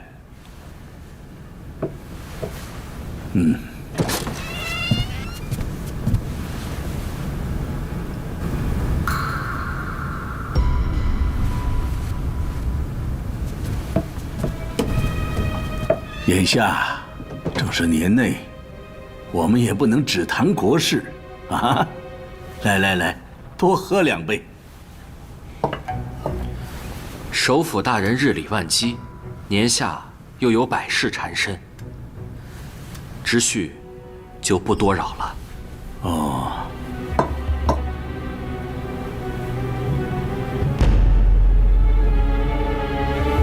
大人，这可是平京的来函。是，难得这孩子还想着老夫，都是些过年的话。长林王近来如何呢？可是许久都没有他的消息了。他跟你我可是不一样啊，四处游玩，逍遥自在。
欺负人来就是为了这些，造船图纸和地理水文，东海人真没见过世面，也不知道要些值钱的。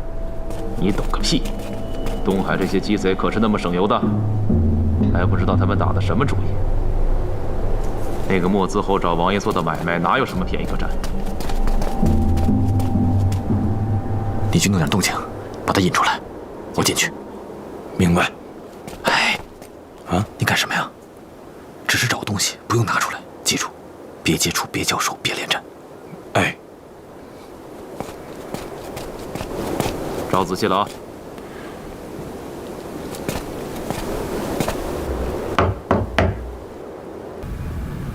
哎，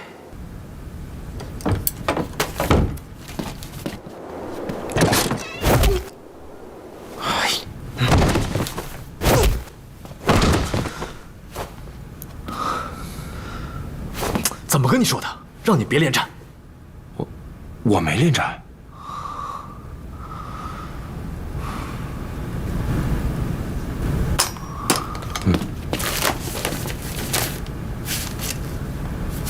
将军，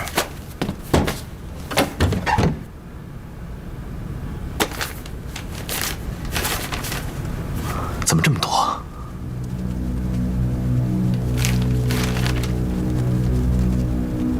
老爷，老爷到底在忧虑什么？您吩咐要问安儿的话，我全都仔细问过了，他也没说什么呀。滴水不漏，毫无破绽。他要是心中坦荡，何必如此防备？是莱阳王做错什么，得罪老爷了吗？他可是咱自家的姑爷，素日也算礼数周全。若不是什么太过要紧的事，老爷不妨大度一些。老爷，岳银川求见。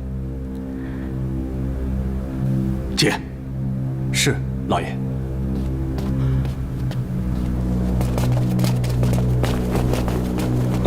王爷，何统领来了，在书房等您。知道了，退下吧。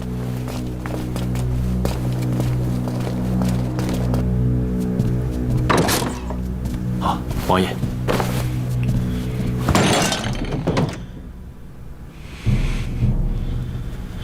虽然不知因何而起，这老家伙已经开始怀疑我了。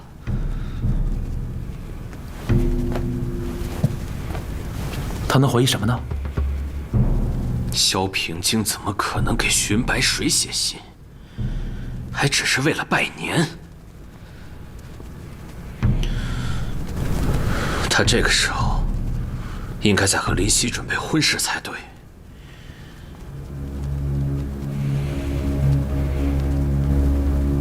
你这脸怎么了？啊，我正想说此事。今天有人偷袭我。什么人知道吗？不知道，他们只是翻了我刚带回府的工部旧档，并没有带走。就是我让你去工部拿的那些东西吗？是，整整2大箱子。王爷，难道还有别的什么人在盯着此事？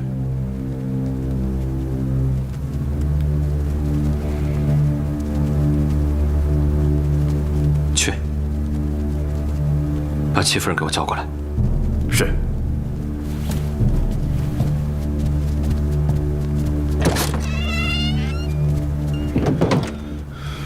老夫已经想好了，东海之事一定要彻查清楚。你是举发人，一旦开始便不能回头。你想好了？末将心知一定，绝无犹疑。那之前大理寺的卷宗可查清楚？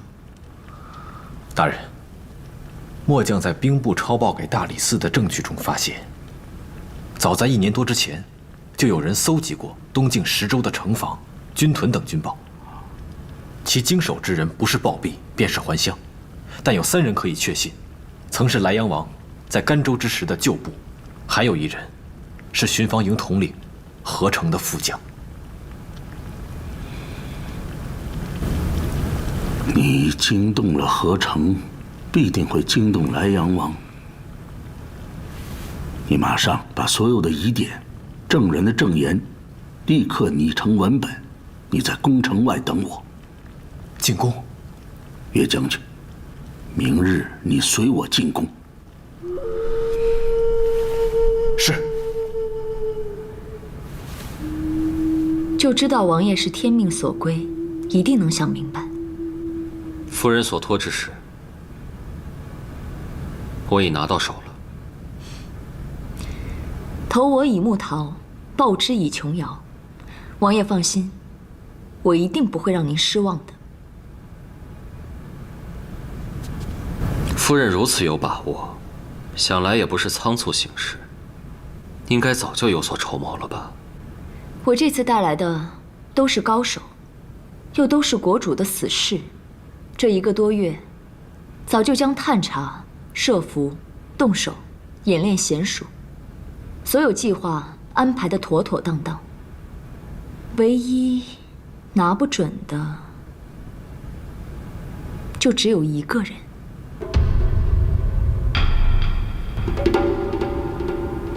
寻飞斩。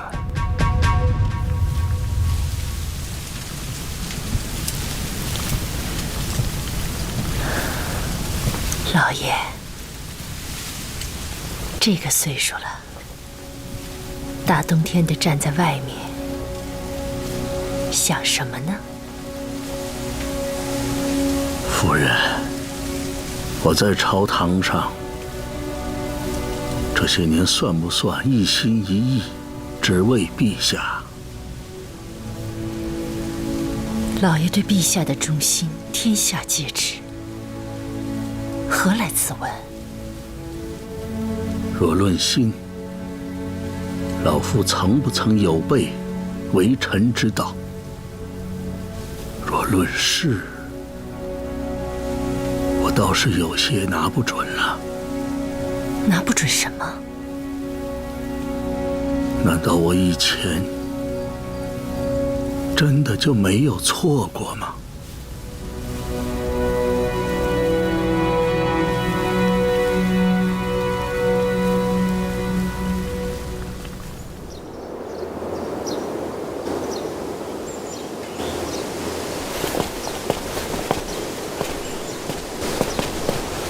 老爷啊，你拿上我的内阁军令，到京兆尹府调配100官兵，随行护卫。是，老爷。叔父。哦，飞展呢？叔父，这是要进宫吗？今天不是初3吗？按照惯例，是要进宫请安的。我正想叫你一起去呢。叔父，以我现在的身份，进宫恐怕不太合适吧？啊，对对对。叔父，我今天是想出城去看看平章。平章？是该去看看他了。最近，我一直想起很多过去的事情，想起你们2个小时候一块儿比武，一块儿玩耍。飞展呢，带我去好好的看看平章吧。哎，叔父，不如这样，我先护送叔父进宫，然后再出城也不迟。哦，不用了。我已经调配了京兆尹府的府兵，随行护卫。你赶快去吧。那好吧，叔父，我先去了。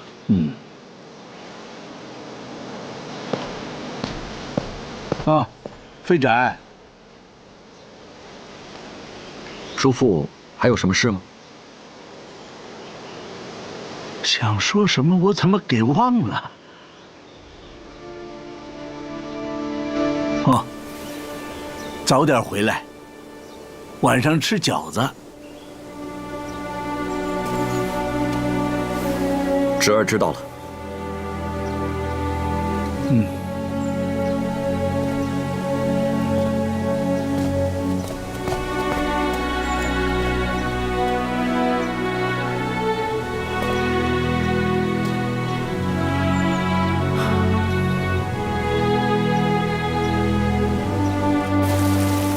将军，咱们是不是来早了？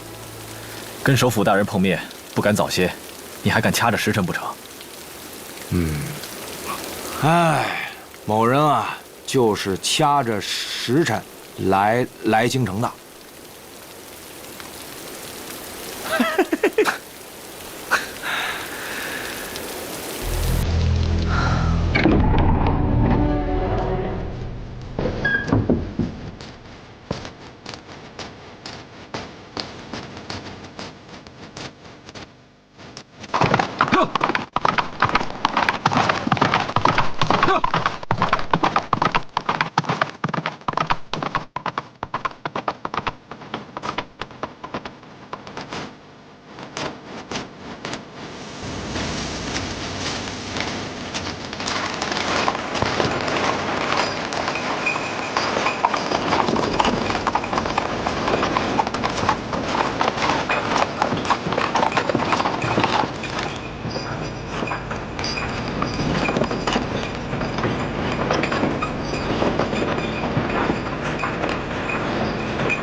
开保护！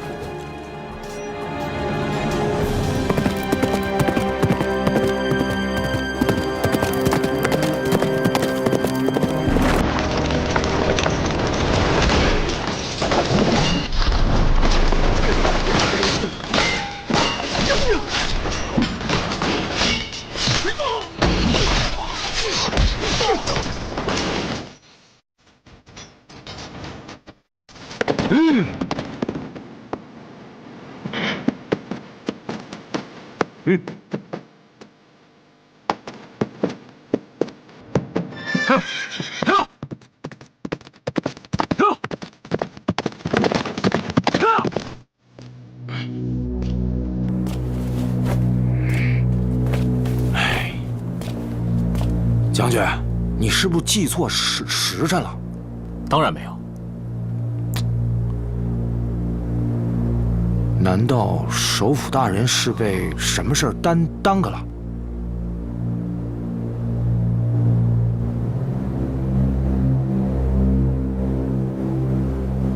哎！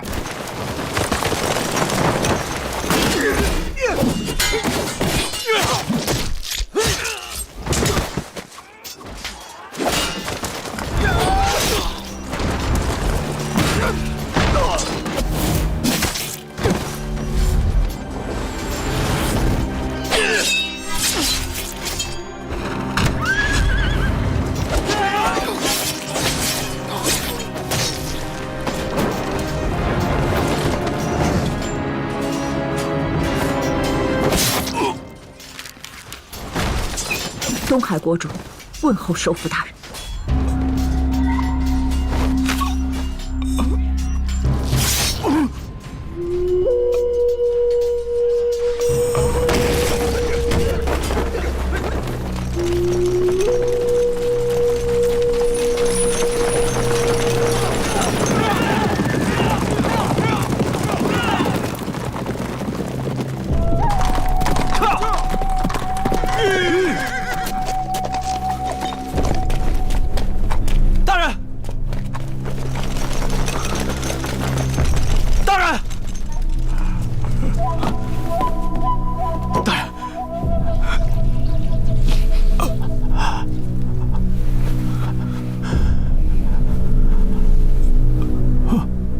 防不胜防啊！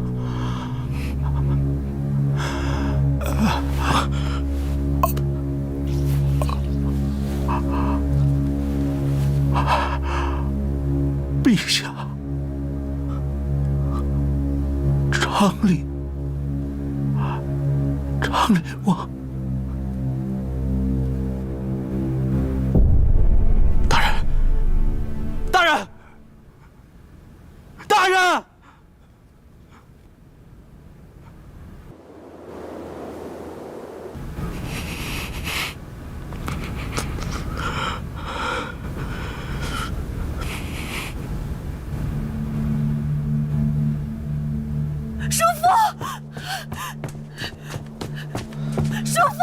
安如，元启，安如现在不能去。元启，我叔父怎么样了？你先别着急，你小心身子。叔父他虽然不幸，但是刺客一定能抓到他啊！他们说是东海的刺客。安如，你别又想多了，你听我给你慢慢解释。我要去找我叔父。安如，王妃，快找太医。是。安如，安如。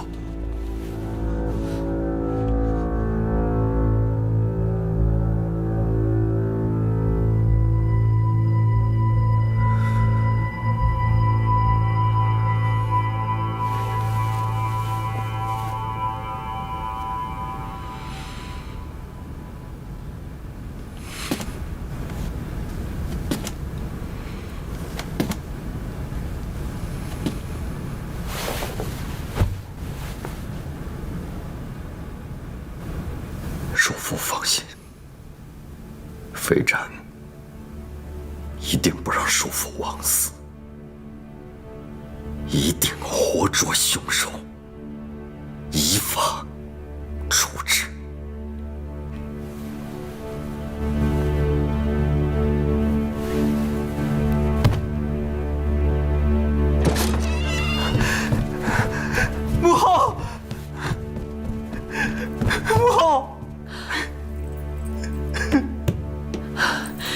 外面出什么事儿了？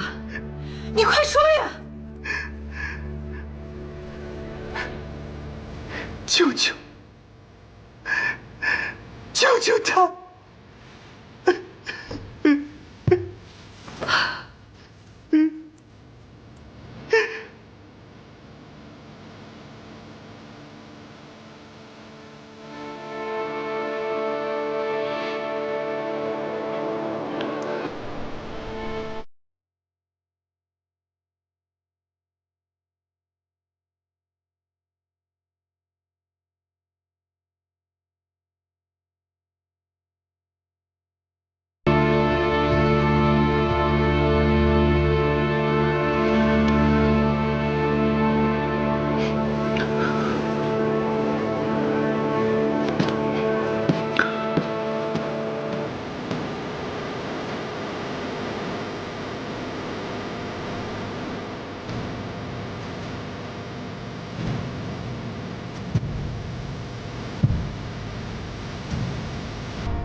没关系，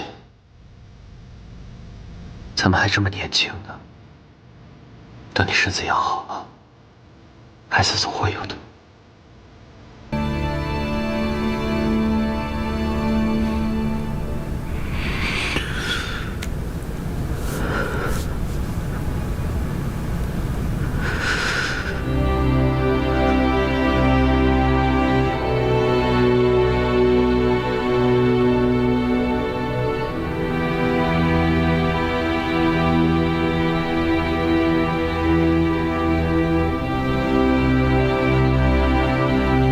荀寿府已死，内阁弊乱，六部松散，想要扳倒莱阳王这样地位的人，只怕是更难了。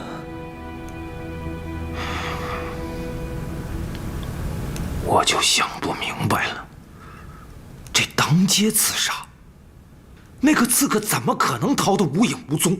除了护卫的京兆府兵，那不还有巡防营吗？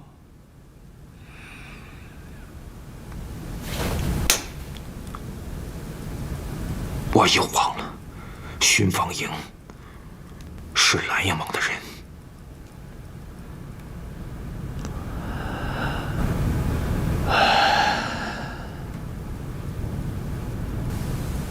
咱们现在都不知道，在这金陵城里，还有谁是值得信任的？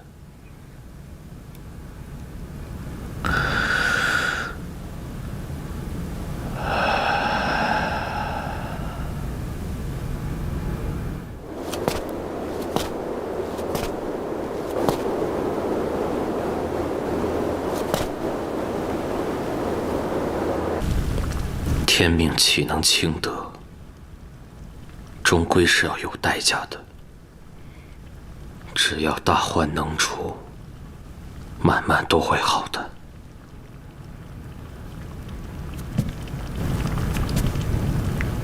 王爷，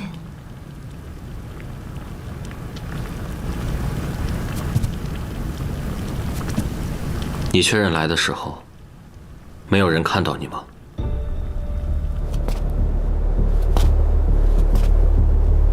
接下来城中必会大肆搜捕，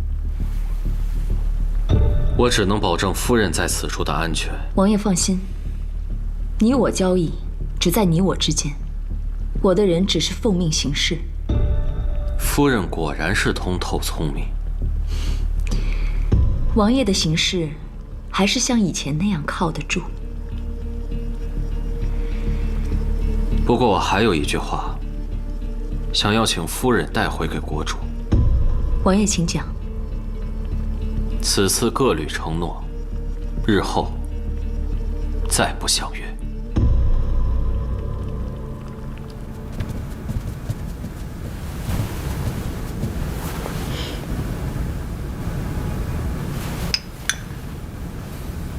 母后还是吃点东西吧。凶手还未抓到，你让哀家怎么吃得下去？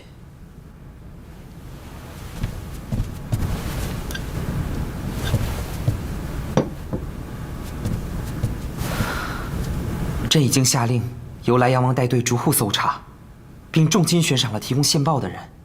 只要那个女刺客还在城中，就一定能抓到她。她当然还在城中。出事以后，首要的就是封城，她还能跑到哪儿去？据皇城守卫回报，出事当天，还未及反应之时，有一户小队商团紧急出城。后来查出他们所持的录音乃是伪造，明显十分可疑。可追上去了？母后放心，朕已经拨出一支禁军，由飞展大哥带队，专程追捕去了。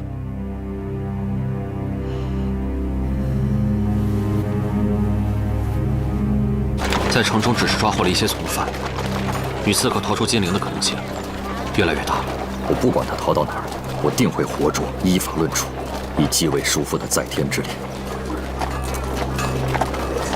在我大梁朝中刺杀我朝首辅，东海实在欺人太甚。我虽非朝廷中人，但是只要我一口气尚在，就绝对不会眼睁睁的看着东海的人在我大梁胡作非为。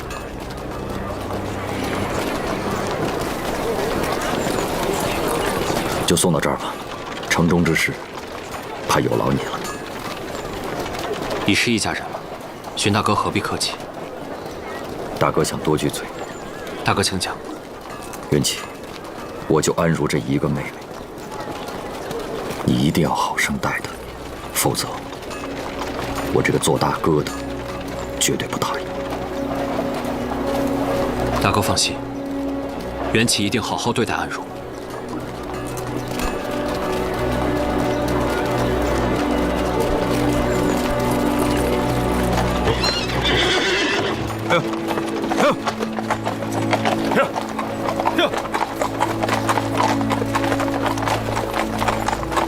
看他们俩说话的样子，这巡守府大人似乎没跟大统领说些什么呀。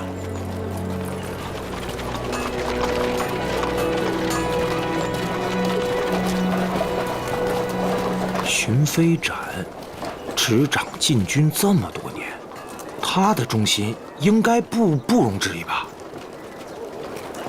这不是忠不忠心的问题。你想想看，萧元起对于荀飞展来说，既是旧友又是姻亲，而我们就是几个陌生人。换做你是荀飞展，你天然就会偏向谁呢？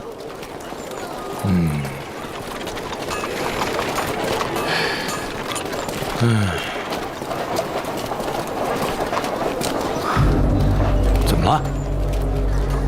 那个女刺客还留在京城。啊？将军怎么知道了？荀飞展是琅琊榜上的高手，带着精锐禁军出城追捕，而萧元起却一点都不担心。你说这是为什么？他觉得城外天高地阔，荀飞展不一定能抓到刺客。对，只是不一定而已。京城周边毕竟是大梁腹地，还有前任禁军大统领出城追捕，这东海刺客是否能够成功逃脱，绝对是个未知数。而在这京城里，虽说是逐户搜查，重金悬赏，但都是由萧元起本人带着巡防营负责的。你说这城里和城外哪边更安全？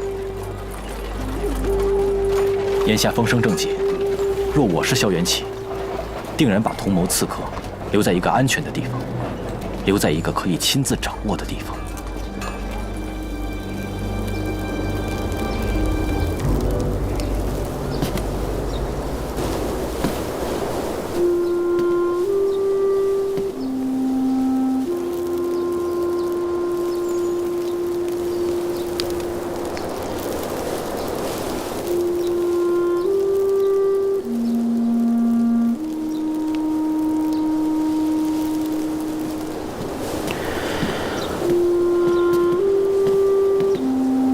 王爷，好生伺候王妃。是。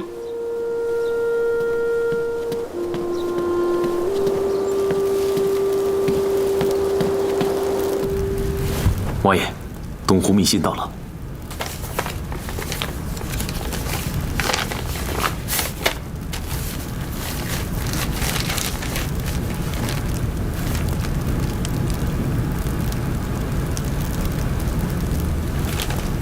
去了东湖这么久，咱们这位狄将军总算是理顺了想法，下了最后的决定了。恭喜王爷心想事成。荀白水已死，东湖羽林又有7万大军，王爷得此强助，将来必定大事能成。我眼下的这点实力与名望，还远不足以和当年的长林王府相比，所以荀白水一直想要控制我、利用我，但又不会特别的在意我。也许他临死的时候，已经意识到自己的错误，可惜啊，他已经没有纠错的机会了。荀白水目光短浅，安知王爷有鸿鹄之志？不，荀白水当朝数10年，他的目光并不短浅。他只是不明白这有心与无意之间，究竟有多大的差别。是啊，长林府当年若是有心，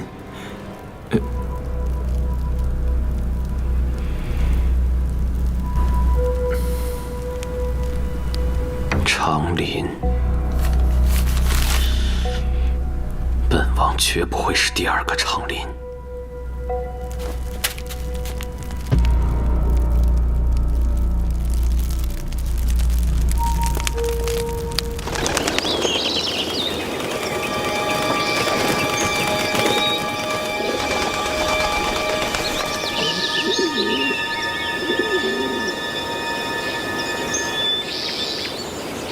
我刚刚盘算了一下，这个婚书呢，就让老阁主来当媒品，八字什么的咱就跳过去。聘礼我来筹备。可是这个下聘应该找谁啊？林夕妹妹，你师父呢？师父云游四海，姐姐找不到他的。那也跳过去。我看这拜礼啊，就在山上，你们觉得如何？这日子还没选呢，你们想哪天？平津，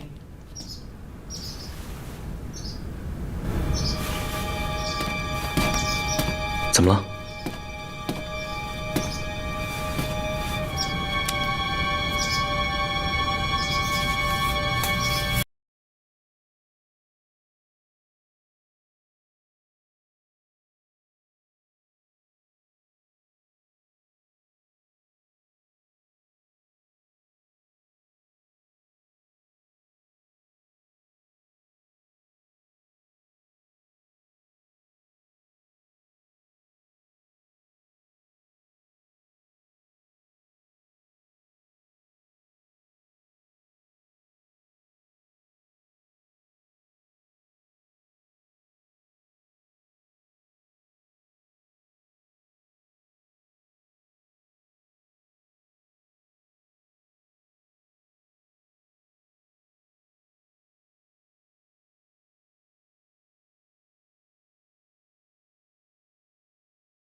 只描过花样子，画得不太好。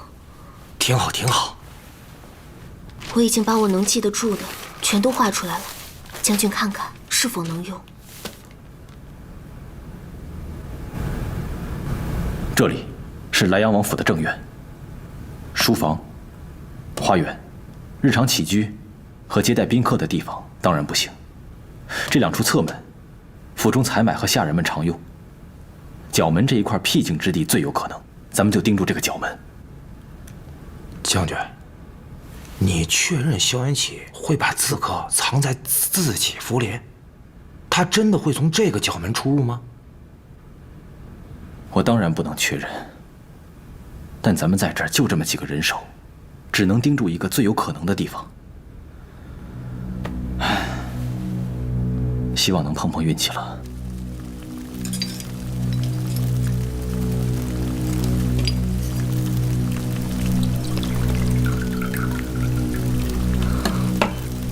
王妃累了吧？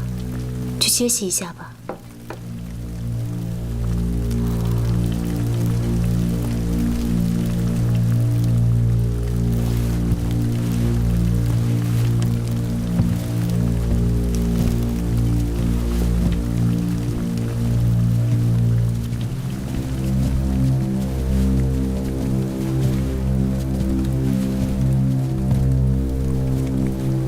下去吧。是。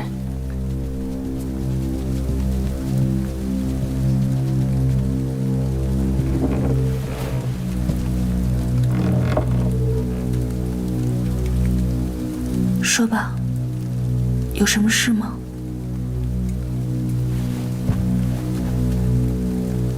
我知道姑娘不想说话，但这件事，敏儿觉得一定得告诉你。什么事啊？姑娘不要问是谁。总之有人偷偷和我说，咱们府里前不久住进了一位女客。女客？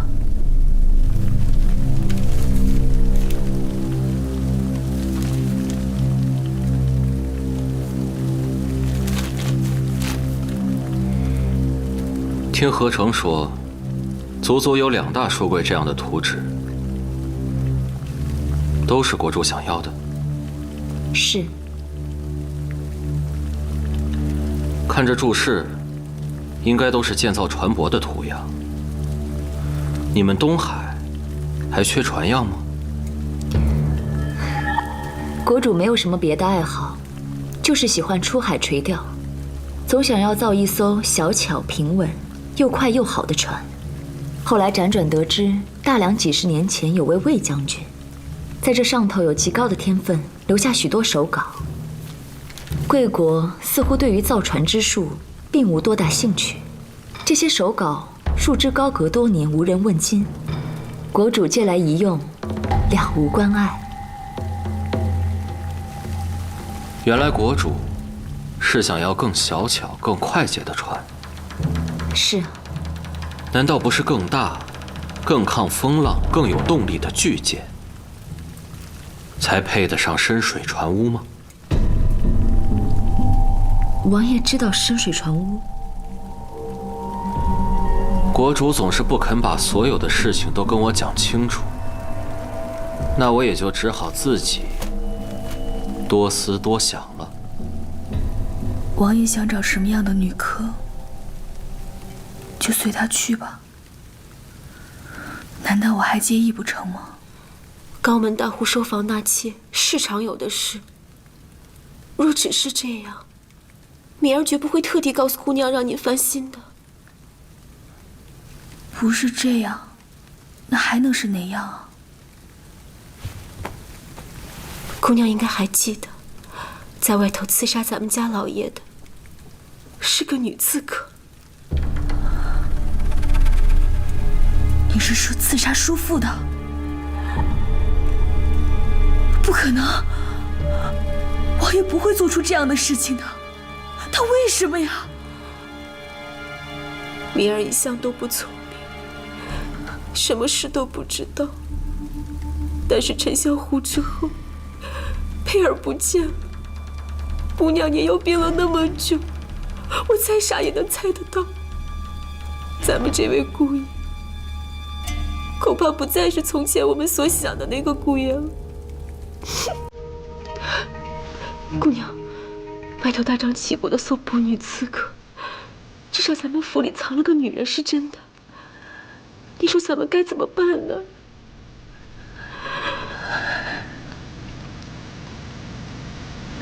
我也不知道该怎么办。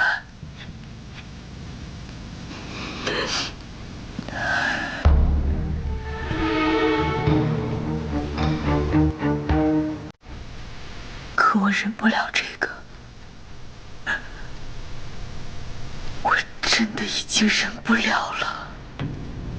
王爷误会了，国主并不是想要隐瞒什么，只是觉得王爷可能对这些事情并不感兴趣。我们东海临水建国，就算有巨舰和可容纳巨舰的深水船坞，为的也是远跨外海，并非针对大梁。王爷，你想啊，贵国是一片沃土，即便我们制造出巨舰来，对王爷将来执掌江山，又会有什么影响呢？说的也是，任凭你有怎样的巨舰，总不可能开到我的岸上来吧？国主就知道王爷会明白的。王妃，咱们还是去找群大统领吧。王妃，王妃，王妃！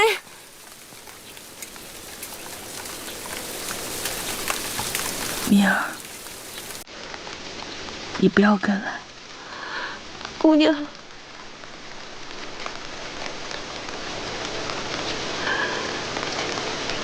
不能跟来。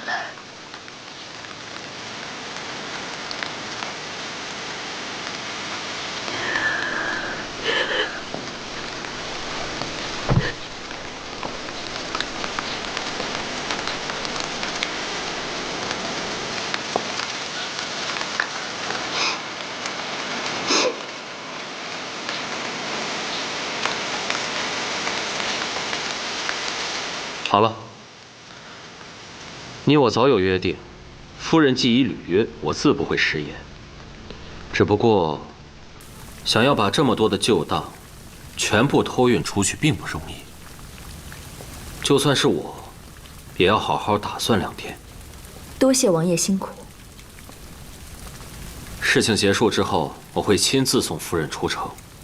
不过在此之前，夫人最好一步也不要离开这个王府。是。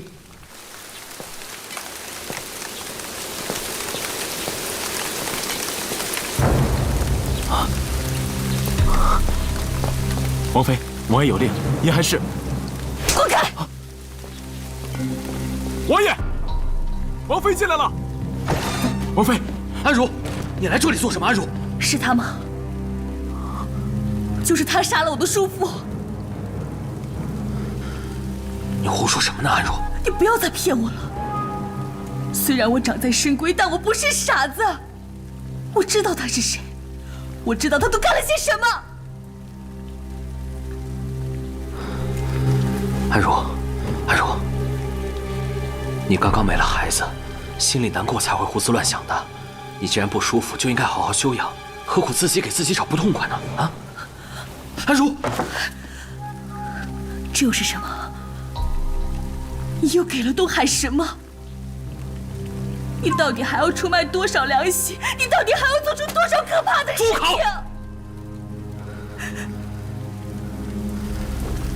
安如，这是男人的事情，你不懂。我也不想懂。我会告诉我大哥的，只要你不杀我，只要你敢让我活着，我下次见到我大哥，我一定会告诉他。你干什么？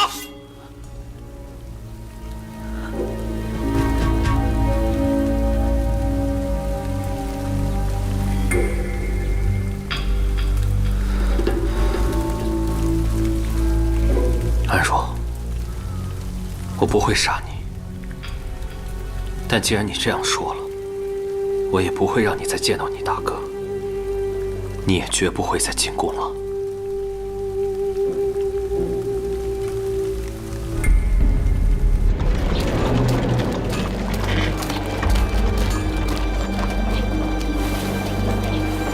这2辆马车什么时候来的？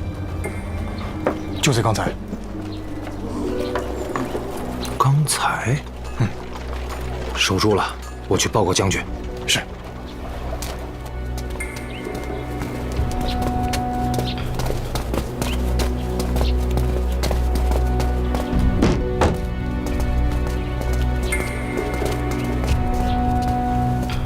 夫人，何统领，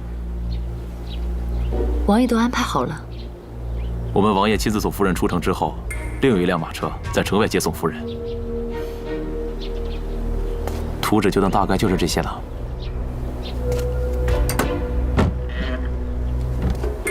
夫人不想查验一下？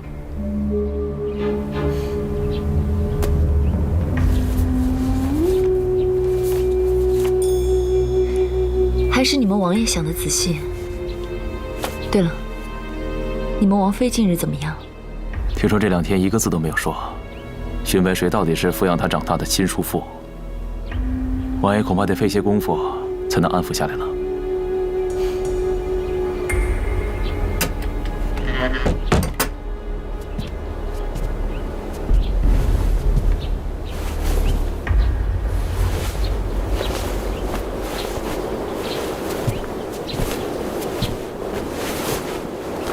你心情不好，我带你出去走走。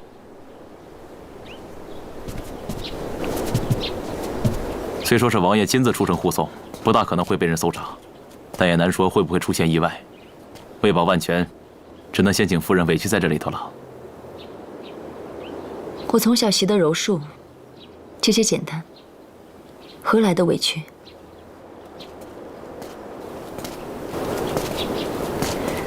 王爷。王爷，戚夫人，王妃也跟着一起去吗？送夫人出城，自然要确保万无一失。车中有内眷，自然会宽泛许多。日后若是有人问起，也好有个出城的缘由。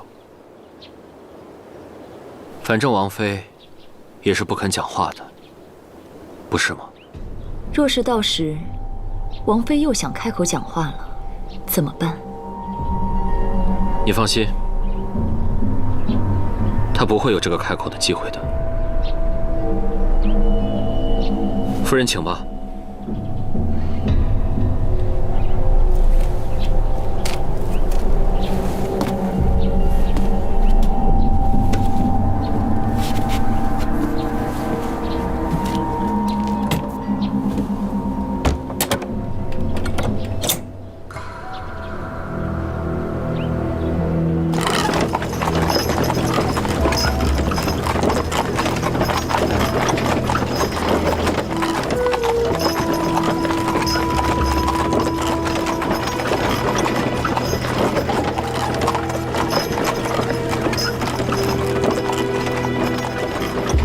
这是要出城了，拦吗？巡防营是他的人，拦不住，跟着就是了。慢走啊！老板给。哎，好。坐。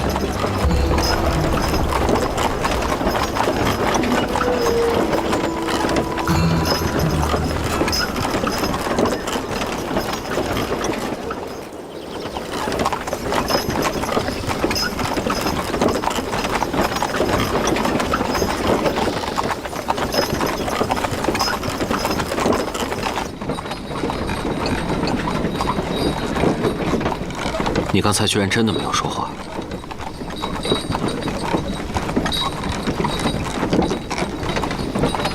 我的安儿还真聪明，知道这城门防卫都是我的人，说了也没用。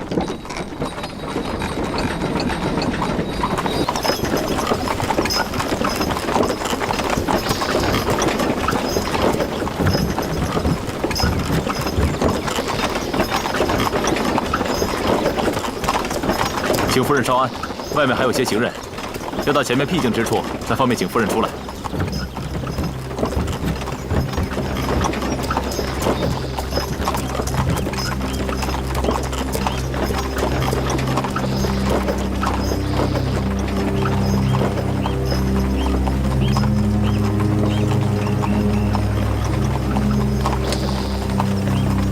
这里已经没有多少行人，我推断，如果女刺客真的在车上，她应该会在前方树林里放人。记住，不要着急，先跟着，等她走远之后再动手。只有把女刺客活捉回去，咱们说的话才会有人听，有人信。明白了。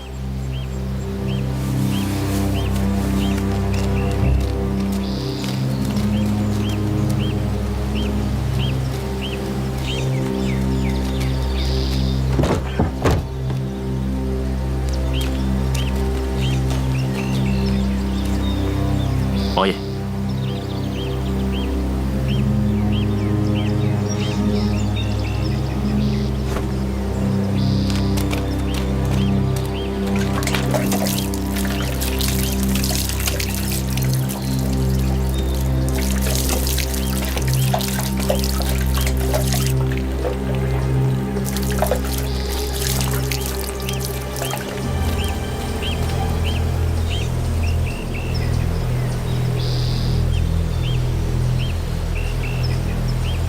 夫人真的以为我会把可能造出巨舰的图纸，就这样让你带出大梁，交给东海国主吗？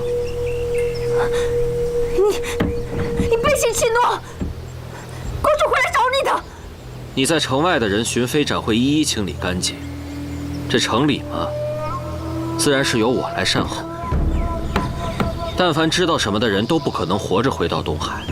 等到国主想要弄清楚究竟发生了什么，恐怕已经晚了。我如果不回去，国主会来找我的，他一定会来找我的，他会亲自来的。这说什么呢？听不见。嘘。我知道他会来，可那个时候金陵城已经是我的天下，我自然能想到非常妥当的办法来迎接国主。还请夫人尽管放心。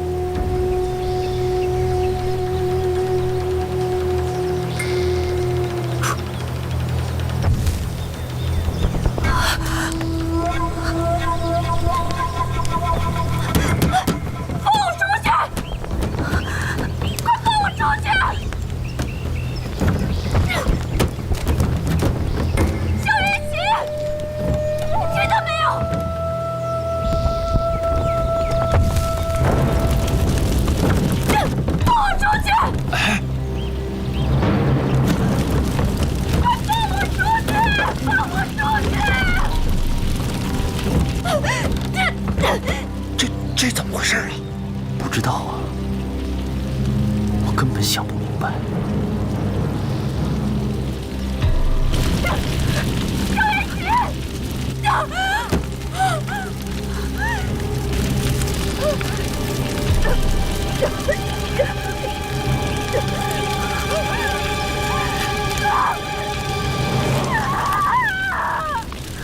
安如，我带你出来，就是想让你亲眼看到，杀你叔父的凶手已经被我烧成灰烬。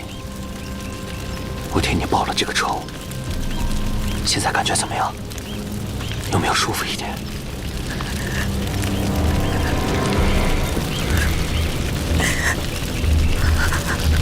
你放心，所有我拱手送出去的东西，我一定会加倍拿回来。怀东3州，我迟早都是要夺回来的。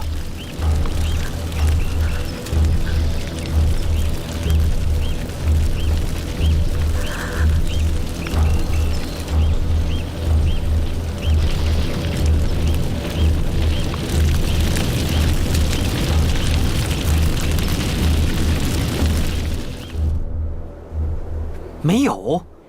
是，臣已在金陵城中抓获东海暗探10余人，已全部交至刑部。但经那天在场的巡抚亲随辨认，并无那名主犯。母后这些日子，日日问朕，朕都不知道该怎么回答他了。臣能理解陛下的心情。卓京在府中，也是日日哀伤，以至于卧床不起，无法进宫陪伴安慰太后娘娘。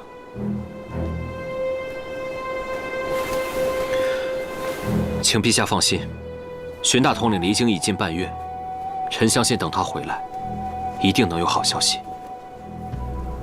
但愿如此吧。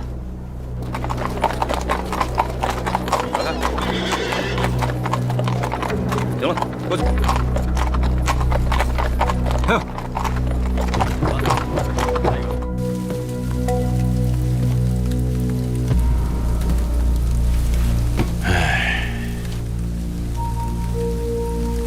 将军，兵部信使来报。岳将军，大人请进。不必了，兵部命小的前来传话，请将军明日4时入宫，在武西殿商议国事。知道了，有劳大人这么晚了还来传话。将军，明日进宫不就能见到陛下了吗？先别高兴，未必能求得一个单独说话的机会。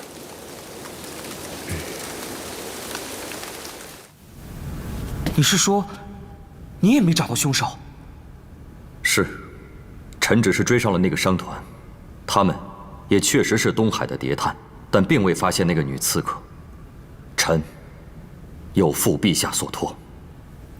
在我大梁帝都之中，刺杀了当朝首辅，居然能全身而退。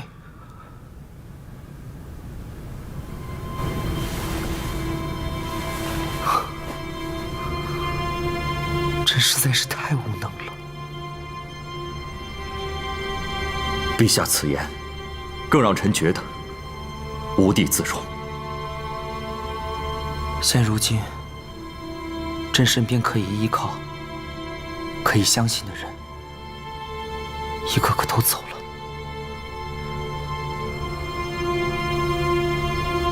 先帝给朕的这座江山，短短几年已残破如此。朕时常觉得，明明已经竭尽全力，但却还做不好很多事情。也许，朕真的不是受命于天。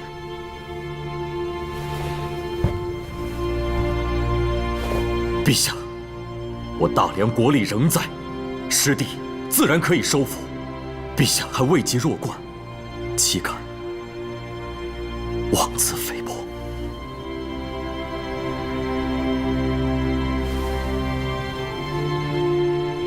荀卿，臣在。能为朕做件事吗？请陛下吩咐。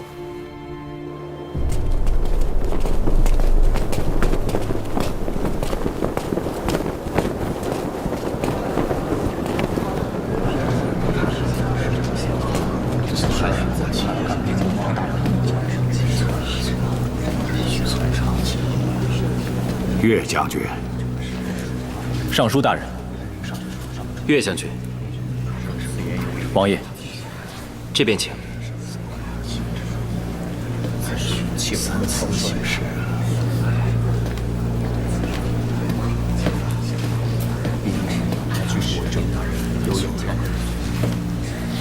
大人，陛下还未到吗？岳将军还不知道自己今天来是干什么的。末将以为是按年前决定的，前来商讨如何整治东境全局，收复淮东3州的。没错，说是御前听政，但是这么大的议题，怎么可能一天就决定呢？陛下听政也不是从头听到尾的，咱们总得事先理清思路，定个条程出来，再奏请陛下决议吧。看来，陛下今天不会来了。荀首府不幸遇刺，陛下恩准，此事由本王代为处理。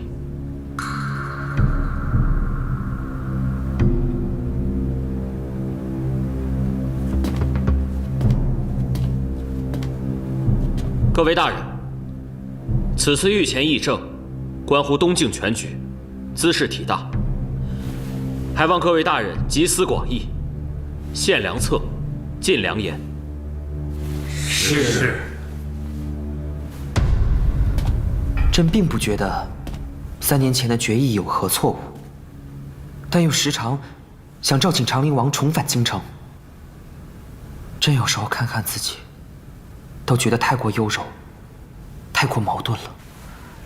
回陛下，这人世间的很多事情，不是简单的对错就能定论的。陛下既有此念，是否想让微臣去狼牙山宣旨呢？不，朕不想宣发明旨。陛下是担心太后娘娘会反对？也不是。无论母后怎么说怎么想，朕都不会再因为她而改变主意了。那陛下还在顾虑些什么呢？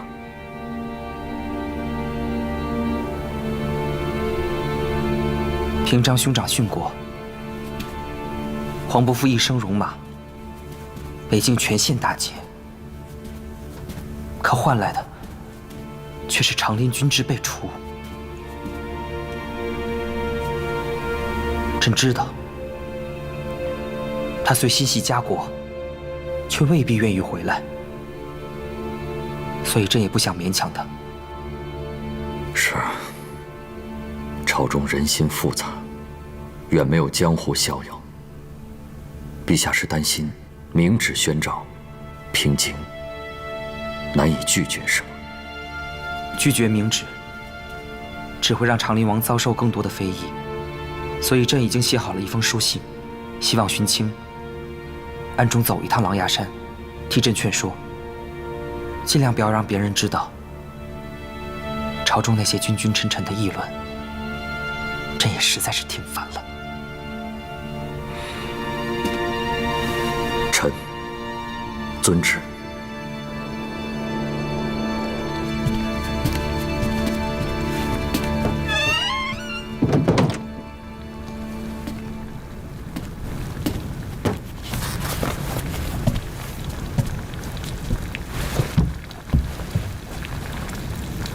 将军累了，就早些休息吧。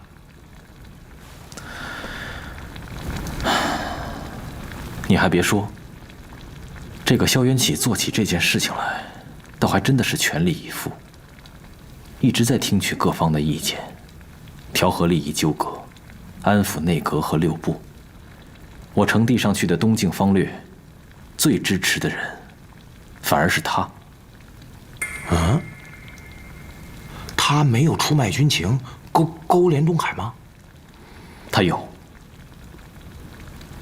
不是，可你刚才明明说支持啊！哎呀，我怎么越听越糊涂啊？你虽然糊涂了，我却越看越清楚。我怀疑萧元起勾连东海，要图谋的并非一个王位，刺杀首辅。要争夺的也不仅仅是朝堂之权，也许这所有的一切，为的都只是他更大的野心。还有更大的？我们现在需要考虑的，恐怕已经不仅仅是该如何揭发他过去之过了。那还能干什么？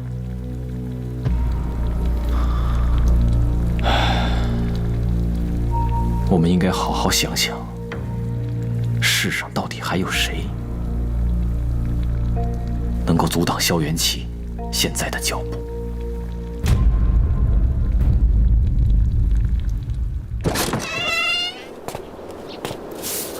将军，哎，将军，怎么了？我刚刚得到消息，徐纳统领拿了逃窜的刺客，昨日已经回京了。去见他。将军，他会相信吗？我也不知道，赌一赌吧。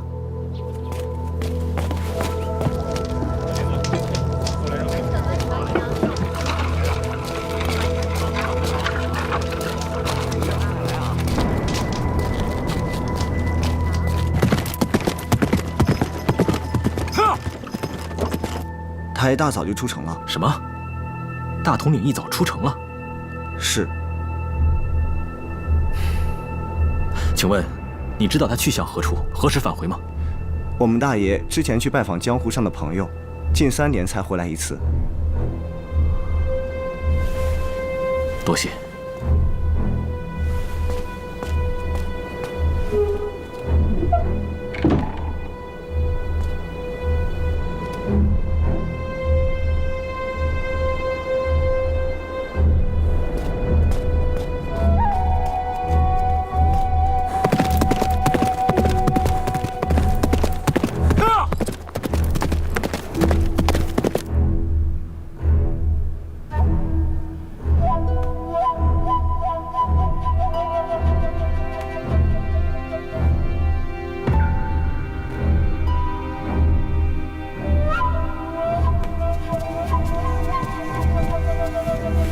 王爷，狄将军那边已经安排好了。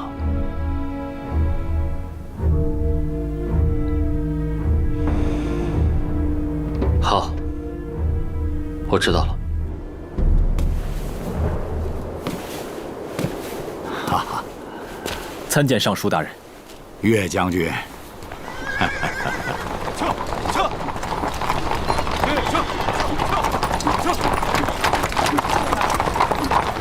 那位不是狄将军吗？你认识狄明将军？同在东境为将，见过书面。可是狄将军不是升任东湖羽林统领了吗？为何会在京城？从他上任的10日算起，他应该是进京述职的。进去吧。将军接掌东湖羽林这么久，想必心中早已有了底气。狄某别的不会，就是会练新兵。东湖羽林建制不过数年，大有可拿捏之处。将军的能力，本王心里可是比谁都清楚。像岳将军这样的年轻人，陪老夫跟户部的人算了半天的账，想必这心里早就烦了吧？筹算军费开支，是每一个为将之人心中该有数的。末将今日学到了很多，自觉有所进益。你是个值得举荐的人才，老夫不会看错你。算是春烈的旨意也该下来了，老夫一定在陛下面前举荐，点你随扈同行。3月春烈，春烈随驾，难得的机会，你要好生把握，多结交人脉，长长见识，对你的将来一定大有益处。是。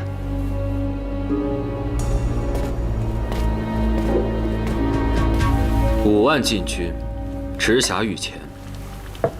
自寻飞斩辞任出京后，我便一直在想，如何才能够拿下禁军。没个10年8年的功夫，怕是根本就办不到。可是你我都知道，等皇帝再长2年，这朝堂之上的风向，恐怕又不一样了吧？将军说的没错，机会难得，稍纵即逝，所以本王也确实不打算再等了。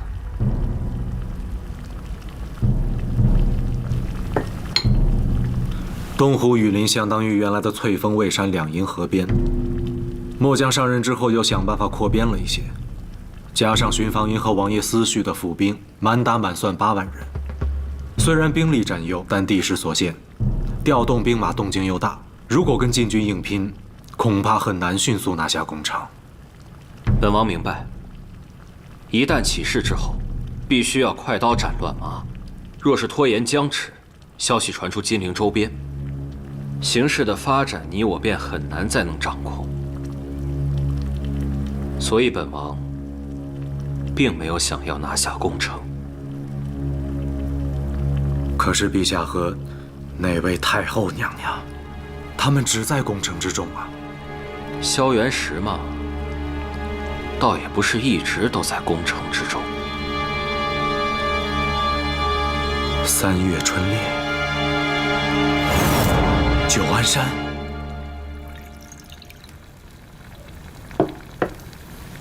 将军，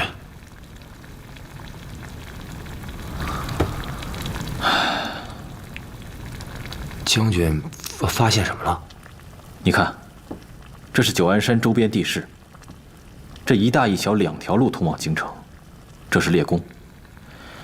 圣驾将于列宫前的半山驻营。然后呢？若是外围兵力足够，就能将陛下牢牢地扎进一个口袋里。啊！将军近日就要回东湖营中了，这杯茶，就算是提前送行了。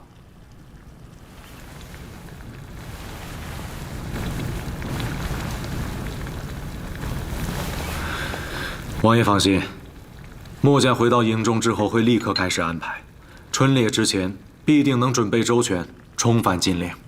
春烈常例，随驾的禁军不得超过5000，就算他们再翻1倍，也不可能挣脱本王事先扎好的口袋。所以你我最终成败的关键，仍然在于将军对于京城的把控。王爷所言甚是，末将也深知责任重大，不过皇帝和太后都不在，禁军对于攻城的防备必然会松懈很多。只要能将他们分割开来，禁闭于营中，隔绝与外界的联系，便能够稳住攻城。本王随驾出城之后，会立即切断九安山与京城之间的联系，由何城打开城门，放你的人马进京。可如果情势的发展，并不像王爷预计的这般顺利呢？你的东湖雨林兵力占优，即使是出现了最坏的局面，将军也可一战。是，末将明白。当然了，事情不到最后，谁也难说会有什么变数。待京城大局安稳之后，你交由何城坐镇，带着多余的兵力赶往九安山。本王答应过你要把荀太后交给你处置，就肯定不会食言。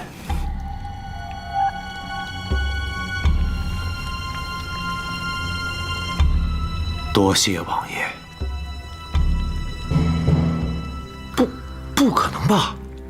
随驾至少5000禁军，外围还有羽林营，谁有那么大能耐？也有可能是我杞人忧天了。但是无论是在九安山或者其他什么地方，只要萧元启真的敢动手，那就只有一个最大的可能：东湖皇家雨林已经在他的掌控之中。唯有这样，他才能够在京城周边握有足以起事的兵力。